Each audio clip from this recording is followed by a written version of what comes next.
Hello बच्चों, आज के वीडियो में हम जीओसी का रिवीजन करने वाले हैं। डर के मत भागना। ऑर्गेनिक की इमेज ऐसी बनी हुई है कि रिलेटिवली टफर है थोड़ी सी। ठीक है, मेरा नाम है प्रतीक गुप्ता, ग्रेजुएट हूं आईआईटी बॉम्बे से। पूरी ऑर्गेनिक केमिस्ट्री में जीओसी सबसे बेसिक है और सबसे इंपॉर्टेंट है। कोई भी मैं एक बहुत ऊंची बिल्डिंग बनाना चाहता हूं तो सबसे पहले मेरे को बहुत अच्छा बेस बनाना पड़ता है। तो जनरल ऑर्गेनिक केमिस्ट्री पूरी ऑर्गेनिक का बेस है। आपकी जीओसी कैसी है ये डिसाइड करेगा आगे की ऑर्गेनिक केमिस्ट्री कैसे होने वाली है। ठीक है, पहला पार्ट है इलेक्ट्रॉनिक डिस्प्लेसमेंट इफेक्ट, जो हम आज करेंगे, इस वीडियो में करेंगे। इसमें हम क्या क्या देखने वाले हैं? Inductive effect, resonance, aromaticity. Questions भी हम काफी सारे इसमें करने वाले हैं, तो बहुत अटेंटिव रहना, एंड तक देखना, सारी चीजें एंड तक ही कवर होगी। तो चलो शुरू करते हैं। देखो, इसके नाम में ही सब कुछ छुपा है। यहां पे इलेक्ट्रॉन्स के डिस्प्लेसमेंट की बात होगी, और जब भी केमिस्ट्री में इलेक्ट्रॉन्स डिस्प्लेस होते हैं तो हल्ला तो होता ही है, गड़बड़ तो होती ही है। या तो स्टेबिलिटी बढ़ जाएगी जो फेवरेबल केस है, या स्टेबिलिटी घट जाएगी जो अनफेवरेबल केस है। अब अगर ऑर्गेनिक केमिस्ट्री की बात करें तो वो क्या है? कार्बन की फैमिली है, एक भरा पूरा परिवार है। किसके साथ? हाइड्रोजन, नाइट्रोजन, ऑक्सीजन, हेलोजन, इन सारी फैमिलीज के साथ। जैसे आपको एक छोटा सा एग्जांपल बताता हूं कि जब भी कार्बन ऑक्सीजन के साथ एक डबल बॉन्ड बनाता है तो होता क्या है कि इलेक्ट्रॉन्स कहने को तो शेयर होते हैं, पर मोस्टली ऑक्सीजन की तरफ शिफ्ट हुए होते हैं। तो यहां पे इलेक्ट्रॉन्स डिस्प्लेस हो गए। आपको पता है क्यों होते हैं? क्योंकि ऑक्सीजन ज्यादा इलेक्ट्रोनेगेटिव है। इस चीज को बोलते हैं इलेक्ट्रॉनिक डिस्प्लेसमेंट इफेक्ट। ठीक है, पूरी ऑर्गेनिक केमिस्ट्री को अगर मैं सम करूं ना एक छोटे से स्टेटमेंट में, इनफैक्ट अगर मैं जीओसी को समझाना भी चाहता हूं और कोई मेरे से बोले कि यार एक चीज से समझा दो, तो मैं बोलूंगा ये चीज कि चार्ज जितना ज्यादा डिस्पर्स होगा, फैलेगा, उतनी ही ज्यादा स्टेबिलिटी बढ़ेगी। अब इसको बहुत ध्यान से समझना।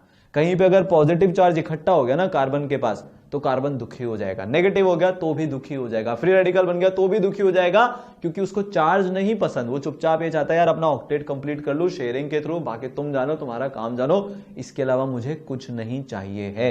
वो शांति प्रिय है, पीसफुल आदमी है यार अपना कार्बन। ठीक है, तो वो क्या चाहता है कि अगर गलती से चार्ज इकट्ठा भी हो जाए ना तो उसको डिस्पर्स करो। नेगेटिव चार्ज है तो उसको उसके पास भेजो जो रखना चाहता है। कौन रखना चाहता है? इलेक्ट्रोनेगेटिव एटम्स उसको रखना चाहते हैं। इनफैक्ट अगर बॉन्डेड शेयर्ड इलेक्ट्रॉन्स भी है ना, तो भी वो उस तरफ शिफ्ट हो जाते हैं जहां पे इलेक्ट्रोनेगेटिविटी ज्यादा है। उसको अभी इंडक्टिव इफेक्ट में थोड़ी सी देर में और समझने वाले हैं। गोल्डन स्टेटमेंट क्या है? ये है, जितना ज्यादा चार्ज डिस्पर्स होगा उतनी स्टेबिलिटी बढ़ेगी। अभी देखना अगले जितने भी 30-40 मिनट जो अपने को लगने वाले हैं, उसमें मेनली हर कंसेप्ट इस एक चीज के थ्रू आपको एक्सप्लेन कर दूंगा, ये पक्का है। तो चलो अब देखो, जब भी कोई सा रिएक्शन होगा, है ना, मान लो कार्बन ऑक्सीजन का कुछ है तो ऑक्सीजन छोड़ के चला गया या कुछ और हो गया, हर केस में इंटरमीडिएट्स बनते हैं। ये तो आपको पता ही है ना, रिएक्टेंट से प्रोडक्ट की जर्नी में बीच में इंटरमीडिएट्स बनते हैं। ठीक है, उनको हम क्या बोलते हैं? इंटरमीडिएट्स। तो यहां पे 3 ही केसेस पॉसिबल होते हैं। इंटरमीडिएट्स की डेफिनेशन बहुत एक बेसिक सी चीज है, इसको तो अपन उड़ा सकते हैं, जल्दी से हटते हैं इससे। 3 केस पॉसिबल हैं कि कार्बन पे पॉजिटिव चार्ज बन जाए, नेगेटिव चार्ज बन जाए, या फ्री रेडिकल बन जाए। ठीक है, पॉजिटिव चार्ज कब बनेगा? मान लो कार्बन और कोई सा भी एक एक्स एटम है, उसके साथ बॉन्ड है, इस बॉन्ड के दोनों इलेक्ट्रॉन को एक्स लेके भाग जाए। नेगेटिव चार्ज कब बनेगा कार्बन पे? जब ये दोनों बॉन्ड के जो दोनों इलेक्ट्रॉन है वो कार्बन के पास आ जाए। फ्री रेडिकल कब बनेगा? जब एक इलेक्ट्रॉन तो इसके पास चल जाए और एक इलेक्ट्रॉन जो शेयर्ड है वो इसके पास आ जाए, तो फ्री रेडिकल बन जाएगा। इन तीनों की प्रॉपर्टीज क्या क्या होती है वो देख लेते हैं। कार्बोकेटायन, कार्बन आयन और कार्बन फ्री रेडिकल की क्या लगता है आपको? सबसे पहले तो इनका शेप देखेंगे और इनकी स्टेबिलिटी के बारे में बात करेंगे। तो ये जो कार्बोकेटायन भाई साहब हैं हाईली अनस्टेबल है, कार्बन आयन भी हाईली अनस्टेबल है और फ्री रेडिकल भी हाईली अनस्टेबल है। कारण आप पूछो कि क्यों? मैं क्या बताऊंगा फिर। कारण है कि यार इसको शेयरिंग पसंद है, पॉजिटिव चार्ज ये नहीं रख सकता। कार्बन पीरियोडिक टेबल का बीच वाला एलिमेंट है, जिसको ना तो देना पसंद है ना लेना शेयरिंग पसंद है। तो ना पॉजिटिव चार्ज पसंद आएगा, ना नेगेटिव चार्ज पसंद आएगा, और ना फ्री रेडिकल पसंद आएगा, क्योंकि यहां पे ऑक्टेट इनकम्प्लीट रह गया है। क्या रह गया है? इनकम्प्लीट रह गया है। तो बोलेगा यार ये सब नहीं चाहिए, एक इलेक्ट्रॉन लाके दो ना यार, मेरे साथ ऐसा क्यों कर रहे हो, मैंने आपका क्या बिगाड़ा है? समझ रहे हो बात को? और इसकी प्रॉपर्टीज अगर अपन देखें, ये तो अपन ने लिख लिया यहाँ पे, इनकम्प्लीट ऑक्टेट है। कार्बन आयन के केस में ऑक्टेट तो कंप्लीट है पर एक फालतू का चार्ज पड़ा हुआ है, तो कार्बन को नेगेटिव चार्ज नहीं पसंद। साइज छोटी होती है, एक और चार्ज आने से रिपल्शंस बढ़ते हैं, रिपल्शंस बढ़ने के कारण ओवरऑल पोटेंशियल एनर्जी बढ़ती है, और आपको तो पता ही है कि जब एनर्जी बढ़ेगी तो फिर स्टेबिलिटी घटेगी। देखो यहां पे डिफरेंस आ रहा है। मैं आपको बता भी सकता था कि कार्बन आयन जो है ना अनस्टेबल होता है, इसको याद कर लो, पर हम याद जब तक नहीं करते हैं जब तक वो हमारे स्कोप के बाहर ही नहीं हो जाता। हर चीज का रीजन है, 80-90% चीजों का रीजन हम समझ सकते हैं और उसको अंदर अपने मेमोरी में रख सकते हैं। कुछ चीजें ऐसी होगी जो मैं आपको बता दूंगा कि यार इसको समझने के लिए आपको पूरी एक थ्योरी पढ़नी पड़ेगी, जेई देना है ना, नीट देना है ना, बोर्ड देना है ना, उतना टाइम थोड़ी ना है, कुछ चीज तो रटनी भी पड़ेगी, पर ये समझने की चीज है, ये बेसिक्स है, इसमें थोड़ा सा ज्यादा टाइम इसीलिए फोकस कर रहा हूं। ये समझ में आ गया तो आगे धनाधन गाड़ी अपनी भागेगी। ठीक है, तो कंप्लीट ऑक्टेट है पर रिपल्शन के कारण अनस्टेबिलिटी है, इनकंप्लीट ऑक्टेट है, अनस्टेबिलिटी है। और इसकी साथ में क्या क्या प्रॉपर्टीज होती हैं भाई? शेप है ट्राइगोनल प्लेनर, ये ट्राइगोनल पिरामिडल और ये ट्राइगोनल प्लेनर। ठीक है, इसको हटा देते हैं, नीचे लिखा है। अब ट्राइगोनल प्लेनर है, इसका आप हाइब्रिडाइजेशन निकालो। हाइब्रिडाइजेशन क्या होता है? Number of sigma bond plus number of lone pair. कितने सिग्मा बॉन्ड दिख रहे हैं? 1 2 3, तो हाइब्रिडाइजेशन हो जाएगा sp2। इसमें कितने सिग्मा बॉन्ड दिख रहे हैं? 1 2 3 और एक लोन पेयर, तो हाइब्रिडाइजेशन sp3।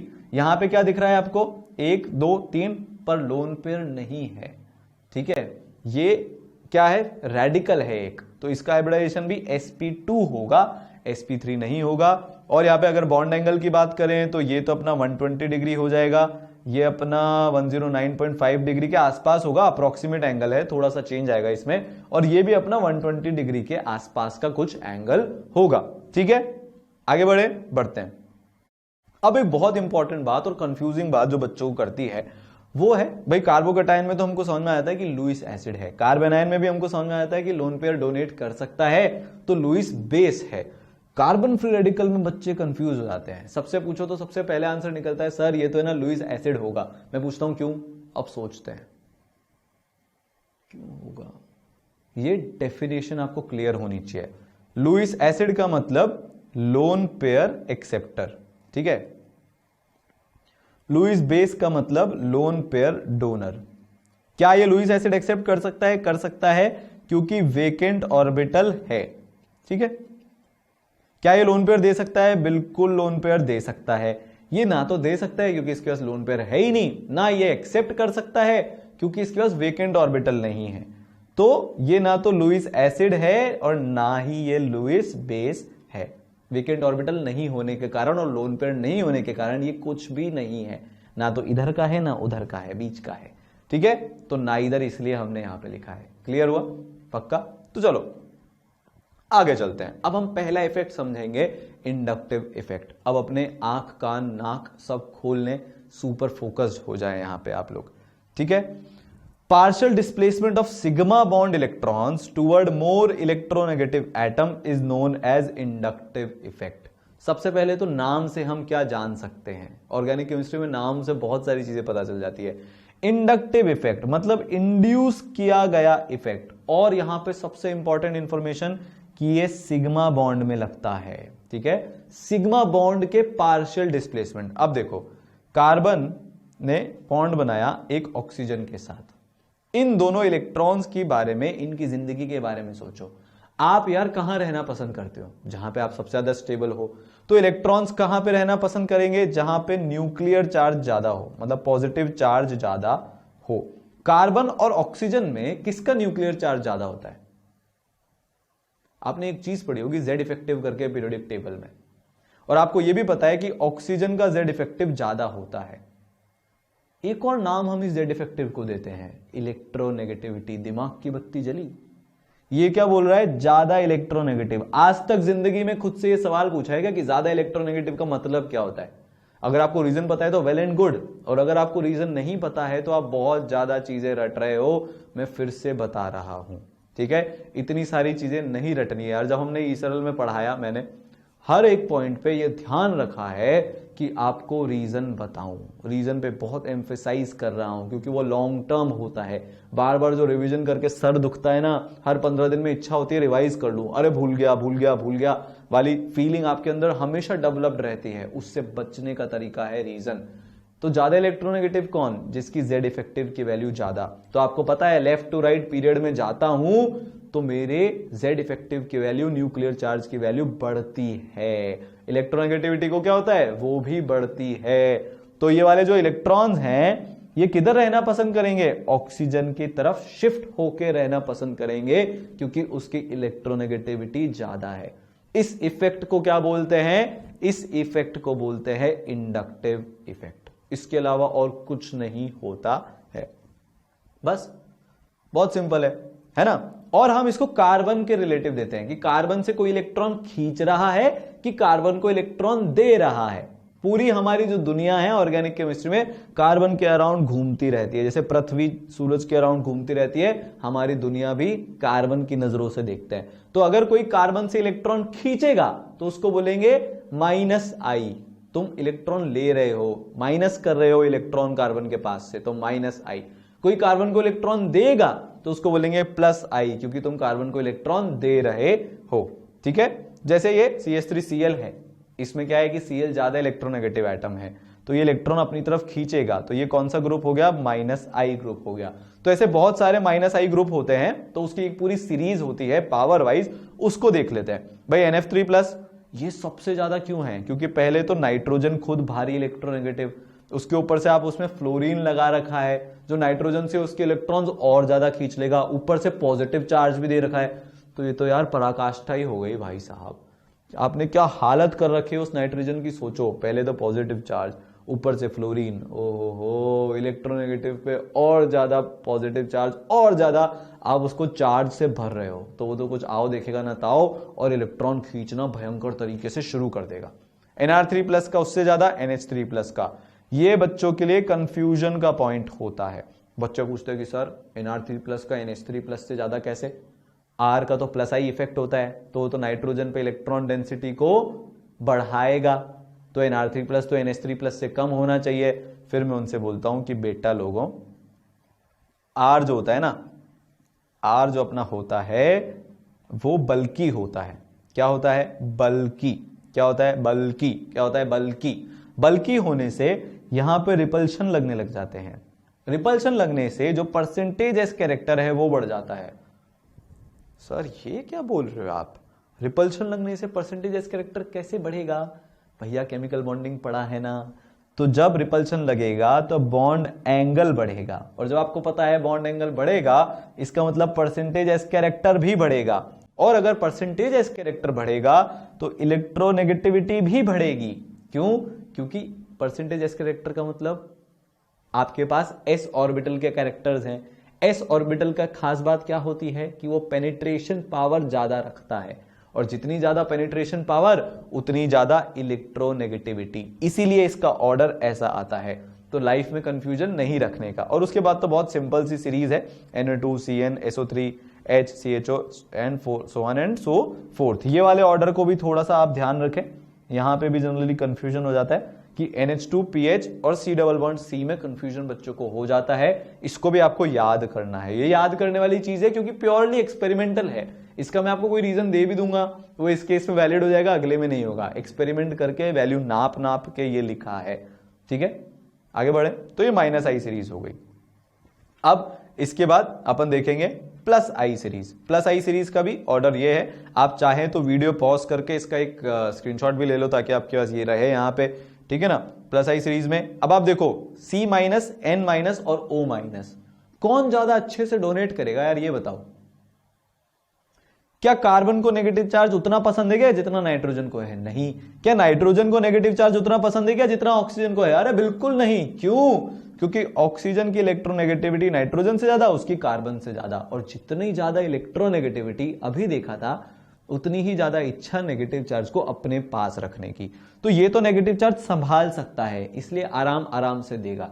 कोई आदमी यार अगर बहुत सारे पैसे संभाल सकता है तो वो बिल्कुल नहीं देगा, और किसी को बहुत डर लगता है यार मेरे जेब में बहुत ज्यादा कैश है, तो क्या करते हैं, मम्मी पापा को फटाफट से जाके दे देते हैं। तो कार्बन वो वाला बच्चा है जो ज्यादा कैश नहीं संभाल सकता, दे देता है फटाफट जाके। नाइट्रोजन की पॉकेट बड़ी है थोड़ी कार्बन से, वो ज्यादा पैसे रख सकता है। ऑक्सीजन की बहुत बड़ी पॉकेट है तो वो बहुत सारे पैसे रख सकता है, तो वो इलेक्ट्रॉन को देने में कतराएगा। पर उसको भी ऐसा पूरा का पूरा चार्ज पसंद नहीं है, देगा तो सही। रिलेटिव बात हो रही है कि कार्बन, नाइट्रोजन और ऑक्सीजन में से कौन ज्यादा देगा, तो कार्बन देगा। फिर ये पूरी सीरीज ऐसे जा रही है। ये बहुत इंपॉर्टेंट है, जितने ज्यादा एल्काइल ग्रुप जुड़े होंगे मतलब 3 degree more than 2 degree more than 1 degree more than CH3। ये एक इंपॉर्टेंट ऑर्डर है जो आपको याद रखना है, ठीक है। एक और कंफ्यूजन बच्चों में आता है कि सर CT3 का CD3 से ज्यादा क्यों होता है। वो इसलिए होता है क्योंकि अगर मैं इलेक्ट्रोनेगेटिविटी की बात करूं तो H की इलेक्ट्रोनेगेटिविटी, ये उल्टा साइन बन गया, H की इलेक्ट्रोनेगेटिविटी D से ज्यादा, उसकी T से ज्यादा। अब देखो ये कम इलेक्ट्रोनेगेटिव है तो कार्बन से इलेक्ट्रॉन कम खींचेगा, कार्बन से इलेक्ट्रॉन कम खींचेगा तो ये जिस कार्बन से जुड़ा हुआ है उसको इलेक्ट्रॉन ज्यादा दे पाएगा। तो क्योंकि जो अपना T होता है वो H के कंपैरिजन में कम इलेक्ट्रोनेगेटिव है तो डोनेटिंग एबिलिटी ज्यादा हो जाती है। बात हुई क्लियर? आगे बढ़े चलो। तो अब इसके कुछ एक क्वेश्चन अपन कर लेते हैं। भाई इन तीनों में ज्यादा स्टेबल कौन होगा इज द क्वेश्चन। किससे आंसर जाएगा? इंडक्टिव इफेक्ट से आंसर जाएगा। सबसे ज्यादा पावरफुल -I वाला ग्रुप कौन है? देखो नेगेटिव चार्ज लगा है, नेगेटिव चार्ज को कौन स्टेबलाइज कर पाएगा? -I group. क्यों? क्योंकि कार्बन को नेगेटिव नहीं पसंद है, जैसे बेबी को बेस पसंद है वैसे कार्बन को नेगेटिव नहीं पसंद है। तो ये क्या चाहता है कि यार मेरा नेगेटिव चार्ज कोई ले ले। तो यहां पे ये जो ग्रुप जुड़ा है, ये जो ग्रुप जुड़ा है ये इससे इलेक्ट्रॉन विथड्रॉ करेगा, इसको बोलते हैं इलेक्ट्रॉन विथड्रॉइंग ग्रुप, इलेक्ट्रॉन खींचने वाला ग्रुप। EWG, इलेक्ट्रॉन खींचेगा खींचेगा खींचेगा, तो इलेक्ट्रॉन विथड्रॉइंग ग्रुप, ठीक है। अब जो ज्यादा ताकतवर है वो ज्यादा खींच पाएगा, तो NO2 ज्यादा ताकतवर होता है CN से, CN ज्यादा ताकतवर होता है F से। तो मेरा आंसर क्या आ जाएगा भाई? मेरा आंसर आ जाएगा कि ये तीनों क्योंकि -I ग्रुप हैं तो ये एक तो इलेक्ट्रॉन विथड्रॉ करेंगे और ताकत NO2 की CN से ज्यादा, CN की F से ज्यादा। -I सीरीज आपने याद कर ही रखी है, तो मेरा आंसर आ जाएगा कि अगर ये A है, ये B है, ये C है तो A is more stable then B is more stable then C। इतना सिंपल होता है इंडक्टिव इफेक्ट, इसके अलावा इसमें कुछ नहीं है। आगे चलें चलो अगला क्वेश्चन। अब ये थोड़ा सा ट्रिकी हो चुका है, यहां पे बहुत सारे फैक्टर्स हैं जो आपको ध्यान में रखने हैं। अगर आप में से कुछ लोगों को ऐसे टाइप के क्वेश्चन करने आते हैं, आपका स्ट्रांग है, तो आप वीडियो को पॉज करो और इसको एक बार के लिए अटेम्प्ट कर लो। जिसको नहीं आ रहा समझ में वो थोड़ा सा जो मैं टाइम दे रहा हूं उसको स्किप करके फटाफट आगे चले जाना, ठीक है। फिर मिलते हैं।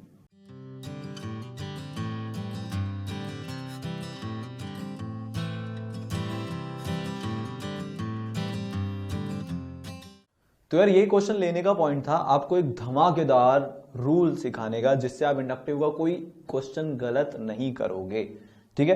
देखो यहां पे ना मल्टीपल चीजें काम कर रही है। एक चीज जो मैंने अभी आप तक इंडक्टिव के बारे में आपको नहीं बताई वो है कि this is a distance dependent effect. यहां पे डिस्टेंस डिपेंडेंट होता है, जितना दूर आप कार्बोकटायन या कार्बन आयन या नॉर्मल कार्बन से जिसके ऊपर आपको इफेक्ट देखना है उससे जितना दूर ग्रुप को लगाओगे ना, जैसे CN यहां पे ये कार्बन आयन है अपना, तो एक और दो कार्बन के बाद लगाए, पर ये जो NO2 है इधर ये एक ही कार्बन के बाद लगाए, तो जितना ज्यादा डिस्टेंस बढ़ता जाएगा इफेक्ट की जो इफेक्टिवनेस है, जो इफेक्ट की पावर है वो उतनी कम होती जाएगी, है ना।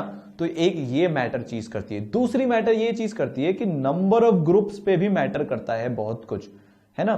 तो एक रूल है वो, इसका पहले अपन आंसर देखते हैं, उसके बाद आपको वो रूल समझ में आएगा जिससे आपका इंडक्टिव एकदम क्लियर हो जाएगा बहुत ईजिली, ठीक है। इसका जो आंसर है ये A है, ये B है, ये C है और ये D है। इसका आंसर जाएगा A more than B more than C more than D। अब आपको कंफ्यूजन पता है कहां होगा? कंफ्यूजन होगा B और C में। क्यों? क्योंकि देखो दोनों जो F लगे हैं वो थर्ड कार्बन पे लगे हैं और NO2 जो लगा है वो भी थर्ड कार्बन पे लगा है। अपने हिसाब से NO2 F से ज्यादा पावरफुल है, पर यहां पे अकेला F नहीं है, 2 F है। तो यहां पे 2 लोग लड़ने आए हैं, वहां पे अकेला NO2 लड़ने आया है। तो अगर एक अकेला F वीक है, ये जरूरी थोड़ी ना कि 2 F उससे वीक हो NO2 से, नहीं।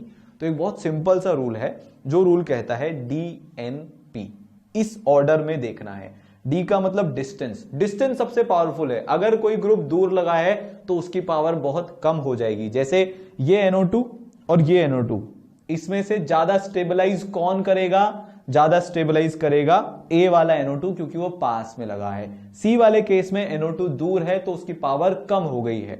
तो डिस्टेंस सबसे ज्यादा इंपॉर्टेंट है। मतलब मैं ये बात इसमें ये बताना चाह रहा हूं आपको, मान लो मेरे पास ये F लगा है इधर माइनस के पास और मेरे पास इधर NO2 लगा है, ये माइनस के पास, इसको हम बोल देते हैं P और इसको हम बोल देते हैं Q। तो P Q से ज्यादा स्टेबल रहेगा क्योंकि inductive effect distance dependent effect होता है। बात समझ में आई? इवन दो NO2 की पावर ज्यादा है पर वो इस माइनस चार्ज से दूर है तो उसके चार्ज को उतना स्टेबलाइज नहीं कर पाएगा। तो सबसे पहले डिस्टेंस, फिर उसके बाद नंबर ऑफ ग्रुप्स और उसके बाद पावर। तो सबसे पहले डिस्टेंस चेक करना है, फिर नंबर ऑफ ग्रुप्स चेक करने हैं और फिर पावर को चेक करना है। इसलिए आंसर क्या आया? A more than B more than C more than D। ये आप अपनी कॉपी में नोट कर सकते हो और अगली बार जब भी इंडक्टिव को दोबारा देखने की आपका मन करे, सिर्फ इस चीज को, इस एक क्वेश्चन को देख लेना, पूरा इंडक्टिव आपका क्लियर हो जाएगा। Same goes for plus I groups also. तो क्या रूल है? DNP, डाइनाइट्रोफिनॉल, इसको आप बोल सकते हो dinitrophenol rule, dinitrophenol rule, DNP rule. ठीक है, एक और क्वेश्चन आपके फंडे क्लियर करने के लिए। इस बार पॉजिटिव चार्ज है, तो देखो चार्ज पॉजिटिव है तो वो कौन से ग्रुप चाहेगा? प्लस आई वाले ग्रुप चाहेगा, जो पॉजिटिव चार्ज को कम कर सके, इलेक्ट्रॉन को डोनेट कर सके। वो चाहेगा कि यार इलेक्ट्रॉन डोनेटिंग ग्रुप हो, EDG। पर यहां पे तो उल्टा है, यहां पे कौन लगे हुए हैं? Electron withdrawing group. तो आप क्या चाहते हो कि एक तो इलेक्ट्रॉन विड्रॉइंग ग्रुप बहुत दूर हो ताकि उनके पावर इफेक्टिवनेस कम हो जाए, नंबर में कम हो, क्योंकि यहां पे भी मेरे को क्या लगाना है? DNP रूल लगाना है। तो देखो इसको अब सॉल्व करते हैं। D के केस में, जो ये अपना D है, ये जो है, इसके केस में कोई भी इलेक्ट्रॉन विड्रॉइंग ग्रुप नहीं लगा हुआ, तो सबसे ज्यादा तो ये स्टेबल रहेगा, ये पक्का हो गया क्योंकि यहां पे कोई भी इलेक्ट्रॉन विड्रॉइंग ग्रुप नहीं है। अब हमको कंपेयर करना है, देखो A, B और C में जो इलेक्ट्रॉन विड्रॉइंग ग्रुप है वो एकदम एडजेसेंट कार्बन पे है, तो ये तो मतलब आगे नहीं आएंगे। इसके बाद कौन आएगा? E आएगा। क्यों? क्योंकि E में Cl 1 और 2 दूसरे नंबर के कार्बन पे लगा हुआ है, तो इसलिए DNP रूल के मुताबिक डिस्टेंस जीतता है। तो सबसे पहले हमने डिस्टेंस देख लिया, इसके बाद हम नंबर ऑफ ग्रुप्स देखेंगे। तो अब अगर आप देखो A, B और C में, तो C में 2 ग्रुप हैं, A और B में एक ही ग्रुप है। तो कौन जीतेगा DNP के मुताबिक? A और B में से कोई एक जीतेगा क्योंकि दोनों में डिस्टेंस सेम है। तो अब लड़ाई किस पे आ गई? पावर पे आ गई। तो मेरे को बताओ A और B में कौन ज्यादा इलेक्ट्रोनेगेटिव है? फ्लोरीन ज्यादा इलेक्ट्रोनेगेटिव है, तो वो ऑलरेडी आए हुए पॉजिटिव चार्ज से और ज्यादा इलेक्ट्रॉन खींचेगा। तो हम क्या चाहते हैं कि भैया फ्लोरीन तो यहां नहीं रहे, क्लोरीन से हमारा काम चल जाएगा क्योंकि उसकी -I की जो पावर है वो F के मुकाबले कम है। बात आई समझ में? तो सबसे पहले, फिर इसके बाद आ जाएगा A, उसके बाद आ जाएगा B और C आएगा लास्ट में। ठीक है, तो ये तो नो ग्रुप, तो ये तो वैसे ही जीत गया क्योंकि यहां पे कोई भी इलेक्ट्रॉन विड्रॉइंग ग्रुप नहीं है। ये मेरा डिस्टेंस के कारण जीता क्योंकि यहां पे दूरी है, Cl दूर है। A और B में पावर मेरे काम आई और C में नंबर ऑफ ग्रुप्स मेरे काम आए। आई बात समझ में? तो ये अपना इंडक्टिव समाप्त। क्लियर हो गया आपको? इंडक्टिव इफेक्ट में क्या है कि आप इलेक्ट्रॉन को वहां भेजना चाहते हो जो एटम ज्यादा इलेक्ट्रोनेगेटिव है। अब अपन आगे चलते हैं, सेकंड नंबर ऑफ उसको देखते हैं। ठीक है, उसके लिए ये मेरा फेवरेट क्वेश्चन है समझने के लिए। देखो एसिडिक स्ट्रेंथ बाद में पढ़ेंगे, आपको भी पता है एसिडिक स्ट्रेंथ कंपेयर करने के लिए कॉन्जुगेट बेस बना लो और उसकी स्टेबिलिटी चेक कर लो। तो इस H को हटाते हैं, यहां पे माइनस चार्ज बनाते हैं। अगर मैं प्योरली इंडक्टिव इफेक्ट से देखता, मान लो अभी मेरे को रेजोनेंस वगैरह के बारे में कुछ पता ही नहीं है, मेरे को सिर्फ इंडक्टिव इफेक्ट ही आता है, तो मैं बोलता कि यार इसकी पोजीशन देखो, 1 carbon 2 carbon 3 carbon, 1 carbon 2 carbon 3 carbon, ये चौथे कार्बन पे है। तो DNP रूल के मुताबिक, जो अगर मैं इसको A बोल रहा हूं और इसको B बोल रहा हूं, तो A ज्यादा एसिडिक होना चाहिए था क्योंकि ऑक्सीजन के माइनस को ये NO2 जो पास में लगा हुआ है ज्यादा स्टेबलाइज करेगा। करेगा कि नहीं करेगा? ये NO2 जो पास में लगा हुआ है ये ज्यादा स्टेबलाइज करेगा, ये NO2 दूर है, DNP रूल के मुताबिक इसकी स्टेबिलिटी इससे ज्यादा हो जाएगी। तो ये वाला जो फिनॉल है, मेटा नाइट्रोफिनॉल, ये ज्यादा स्टेबल हो जाएगा। पर जब हम इसकी एसिडिक वैल्यू को देखते हैं, एसिडिक स्ट्रेंथ वैल्यू को देखते हैं, pKa कंपेयर करते हैं, तो उसमें हमको साफ साफ ये बात पता चल जाती है कि B is more acidic then A। Scientist लोगों का हो गया दिमाग खराब कि यार अभी तो इंडक्टिव इफेक्ट पढ़ा था, अब कुछ लोग इसको एक्सेप्शन है एक्सेप्शन है एक्सेप्शन है चिल्लाना शुरू कर देंगे। भैया नेचर तुम्हारे अकॉर्डिंग थोड़ी ना चलेगा कि तुमको एक ही थ्योरी आती है तो हम चल लेंगे, नहीं, इसके अलावा भी तो कुछ रीजन हो सकता है कि नहीं? उसी रीजन को हम रेजोनेंस बोलते हैं। इंडक्टिव इफेक्ट तो डिस्टेंस डिपेंडेंट इफेक्ट है, एक और इफेक्ट काम करता है जिसको हम रेजोनेंस बोलते हैं, जो इसका एक्चुअल एक्सप्लेनेशन है। क्या होता है भैया रेजोनेंस? ये delocalisation of electrons within the molecule के कारण होता है। और जितने भी ऐसे स्ट्रक्चर्स बनते हैं जिनको आप रेजोनेटिंग स्ट्रक्चर्स या कैनोनिकल स्ट्रक्चर्स बोलते हो, तो इलेक्ट्रॉन्स जो हैं वो डीलोकलाइज हो जाते हैं। तो जैसे मैंने ये आपको बताया यहां पे कि अगर ये कुछ ऐसा है, यहां पे O पे माइनस है और ये NO2 है, तो ये O का जो माइनस है ये इलेक्ट्रॉन इधर आएंगे, फिर ये इधर टूटेगा, ये इधर टूटेगा और इसके इलेक्ट्रॉन्स इधर NO2 के पास आ जाएंगे। डिस्टेंस इंडिपेंडेंट इफेक्ट होता है रेजोनेंस। क्या होता है भैया? डिस्टेंस इंडिपेंडेंट इफेक्ट होता है रेजोनेंस। पर सर ये रेजोनेंस होता क्या है और ये क्यों होता है?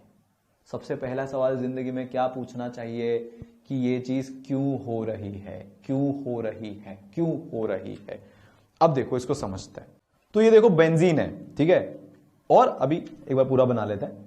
यहां पे हम क्या करने वाले हैं कि यहां पे ये दोनों इसके हाइपोथेटिकल स्ट्रक्चर होते हैं, हमको ये पता है, इनको केक्यूले स्ट्रक्चर बोला जाता है। केक्यूले स्ट्रक्चर, केकड़े स्ट्रक्चर भी कुछ लोग इसका मजाक उड़ाते हैं।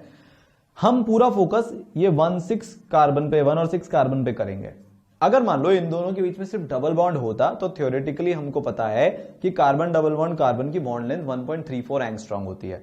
सिंगल बॉन्ड होता तो 1.54 एंगस्ट्रॉम होती है। पर जब हम एक्चुअली में एक्सपेरिमेंटली 1 और 6 कार्बन के बीच की बॉन्ड लेंथ को नापते हैं तो वो आती है 1.39 एंगस्ट्रॉम। साइंटिस्ट लोगों का दिमाग खराब कि ना डबल बॉन्ड है ना सिंगल बॉन्ड है। भैया तुम हो क्या, क्या चल रहा है यहां पे? अब आप है ना बहुत ध्यान से देखना इस चीज को। सिर्फ इस वाले मॉलिक्यूल पे हम इसको फोकस करते हैं। 1 और 6 के बीच में कितने इलेक्ट्रॉन्स हैं इसको हम मार्क कर लेते हैं। ये 2, ये 3, ये 4, ये 5 और ये 6। 1 और 6 के बीच में कितने इलेक्ट्रॉन है? 2 इलेक्ट्रॉन है। एक ही सिग्मा बॉन्ड है तो 2 इलेक्ट्रॉन है। 5 और 6 के बीच में कितने इलेक्ट्रॉन है? 4। 4 और 5 के बीच में 2। 4 और 3 के बीच में 4। 3 और 2 के बीच में 2। 2 और 1 के बीच में 4। तो 2 इलेक्ट्रॉन, फिर 4 इलेक्ट्रॉन, फिर 2 इलेक्ट्रॉन, फिर 4 इलेक्ट्रॉन। तो 1 और 6 वाले जो कार्बन है वो तो इनफाइनाइट खुश, सिर्फ 2 इलेक्ट्रॉन है हमारे पास। तो 5 और 6 वाले कार्बन इनफाइनाइट दुखी, यार 4 इलेक्ट्रॉन आ गए। मैंने आपको क्या बोला था कि इलेक्ट्रॉन्स एक जगह इकट्ठे नहीं होने चाहिए हैं। यहां पे 4 इलेक्ट्रॉन उन 2 गरीब कार्बन के बीच में है, तो 4 इलेक्ट्रॉन से कितना रिपल्शन पड़ेगा एक बार के लिए सोच के देखो। ये पूरा बेंजीन का मॉलिक्यूल एक परिवार है। परिवार के 6 सदस्य हैं। 3 सदस्य बहुत दुखी, 3 सदस्य बहुत खुश। पूरे परिवार में क्या खुशहाली होगी? नहीं यार, सब लोग खुश होने चाहिए तब पूरा परिवार खुश होता है। तो ये सब आपस में मिलकर मंत्रणा करते हैं कि अब क्या किया जाए। ये लोग क्या कर रहे हैं? मंत्रणा कर रहे हैं कि अब क्या किया जाए, कैसे हम अपने आप को स्टेबल बनाएं। यहां पे अगर आप ध्यान से देखोगे, बहुत तमीज से देखोगे, तो आपको दिखेगा इधर भी 3 इलेक्ट्रॉन है, इधर भी 3 है, इधर भी 3 है, इधर भी 3 है, इधर भी 3 है और इधर भी 3 है। तो ये अनइवन डिस्ट्रीब्यूशन है, ये सिमेट्रिकल डिस्ट्रीब्यूशन है। इधर रिपल्शन एक जगह बहुत कम, एक जगह बहुत ज्यादा, इधर ऑलमोस्ट बराबर रिपल्शन है हर जगह। तो नेचर को सिमेट्रिकल डिस्ट्रीब्यूशन पसंद है क्योंकि नेट जो रिपल्शन है वो कम हो जाता है। क्या सीखा था शुरुआत में? जितना बढ़िया चार्ज डिस्पर्जन उतनी ज्यादा स्टेबिलिटी, जितना बढ़िया चार्ज डिस्पर्जन उतनी ज्यादा स्टेबिलिटी। यहां पे चार्ज डिस्पर्जन बेटर है तो स्टेबिलिटी अच्छी है। तो रीजन तो हमें पता चल गया कि ये क्यों रेजोनेंस में जा रहा है, क्योंकि चार्ज डिस्पर्जन बेटर है। अब ये हो कैसे रहा है उसके लिए आपको एक मजेदार एग्जांपल समझाता हूं। अभी संक्रांति का गया है, ठीक है, त्योहार। एक बच्चा है जिसकी छत से बहुत सारी छतें कनेक्टेड है ना, बात समझना। तो वो अपने छत की पतंग तो लूटेगा ही सही, आगे वाले छत की भी लूटेगा, पीछे वाले छत की भी लूटेगा। तो नेट पतंग ज्यादा लूट सकता है तो उसकी खुशी ज्यादा बढ़ जाएगी। एक बच्चा है, उसके पूरे मोहल्ले में अकेले का घर है, उसके जस्ट जो पास वाला दूर जो घर है वो बहुत ऊंचा है, वो उस पर चढ़ नहीं सकता। पीछे कोई उसके घर ही नहीं है, सिर्फ आगे एक घर है और वो भी बहुत ऊंचा है। तो वो कितने घरों की पतंग लूट सकता है? सिर्फ अपने घर की। इस स्ट्रक्चर में भी ऐसा ही कुछ हो रहा है। अगर आप इस स्ट्रक्चर को ध्यान से देखोगे ना, तो ये देखो, इसको हम एक बार दोबारा बना लेते हैं। ये sp2 है, ये भी sp2 है, ये भी sp2 है, ये भी sp2 है और ये भी sp2 है। इन सबके जो p ऑर्बिटल्स हैं, ये भी sp2 है, वो सब के सब पैरेलल हैं। कैसे हैं? यहां पे सबके ऑर्बिटल जो p हैं वो पैरेलल ऑर्बिटल्स हैं। तो जैसे वो बच्चा कूद कूद के पतंग लूट रहा था, आजू वाले घर से भी, बाजू वाले घर से भी, साइड वाले से भी, हर जगह से, वैसे ये जो इलेक्ट्रॉन्स हैं ये क्या करते हैं कि ये, क्योंकि सारे के सारे ऑर्बिटल्स p वाले पैरेलल हैं, कनेक्टेड हैं एक दूसरे से, तो इलेक्ट्रॉन्स इधर से कूद के उधर, उधर से कूद के इधर, इधर से कूद के इधर, इधर से कूद के उधर, कुछ इस तरीके का मंजर चलता है जैसे म्यूजिकल चेयर खेल रहे हो अपने इलेक्ट्रॉन्स। देखिए आप, देखा, कूद गए और कूद गए, इस तरीके से कूदते रहते हैं। ठीक है, ये सारे जो चेयर्स हैं ये क्या है? पैरेलल p ऑर्बिटल्स हैं, और क्योंकि ये कनेक्टेड हैं तो इलेक्ट्रॉन्स आराम से कूद सकते हैं। तो डिस्पर्जन कितना प्यारा हो रहा है यार, एक जगह इलेक्ट्रॉन्स इकट्ठा नहीं है, बराबर बराबर तरीके से हर जगह घूम रहे हैं। एक्चुअली में ये घूमते रहते हैं, घूमते रहते हैं, घूमते रहते हैं, तेजी से घूमते रहते हैं, घूमते रहते हैं, कभी भी एक जगह पे है ही नहीं। तो डिस्पर्जन इतना शानदार होता है कि स्टेबिलिटी बहुत तगड़ी तरीके से बढ़ जाती है। ठीक है, तो कभी सोचा है जिंदगी में कि यार ये बीच में हम रिंग क्यों बनाते हैं? क्योंकि इलेक्ट्रॉन घूमते रहते हैं तो ऐसा लगता है कि वो इलेक्ट्रॉन्स पूरे जो अपने p ऑर्बिटल्स हैं उनमें घूम रहे हैं। क्लियर हुआ? इसको क्या बोलते हैं? इसको बोलते हैं रेजोनेंस। कंडीशंस क्या होती है कि सिस्टम प्लेनर होना चाहिए, छतें कनेक्टेड होनी चाहिए। एक छत बहुत ऊंची, एक छत बहुत नीची, तो बच्चा नहीं कूद पाएगा।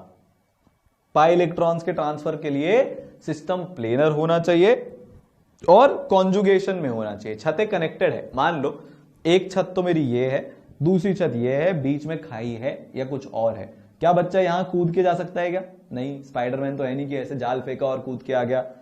वो कब कूद सकता है? जब ये वाली कनेक्टेड हो, कॉन्जुगेशन में हो। इसको बोलते हैं कॉन्जुगेटेड,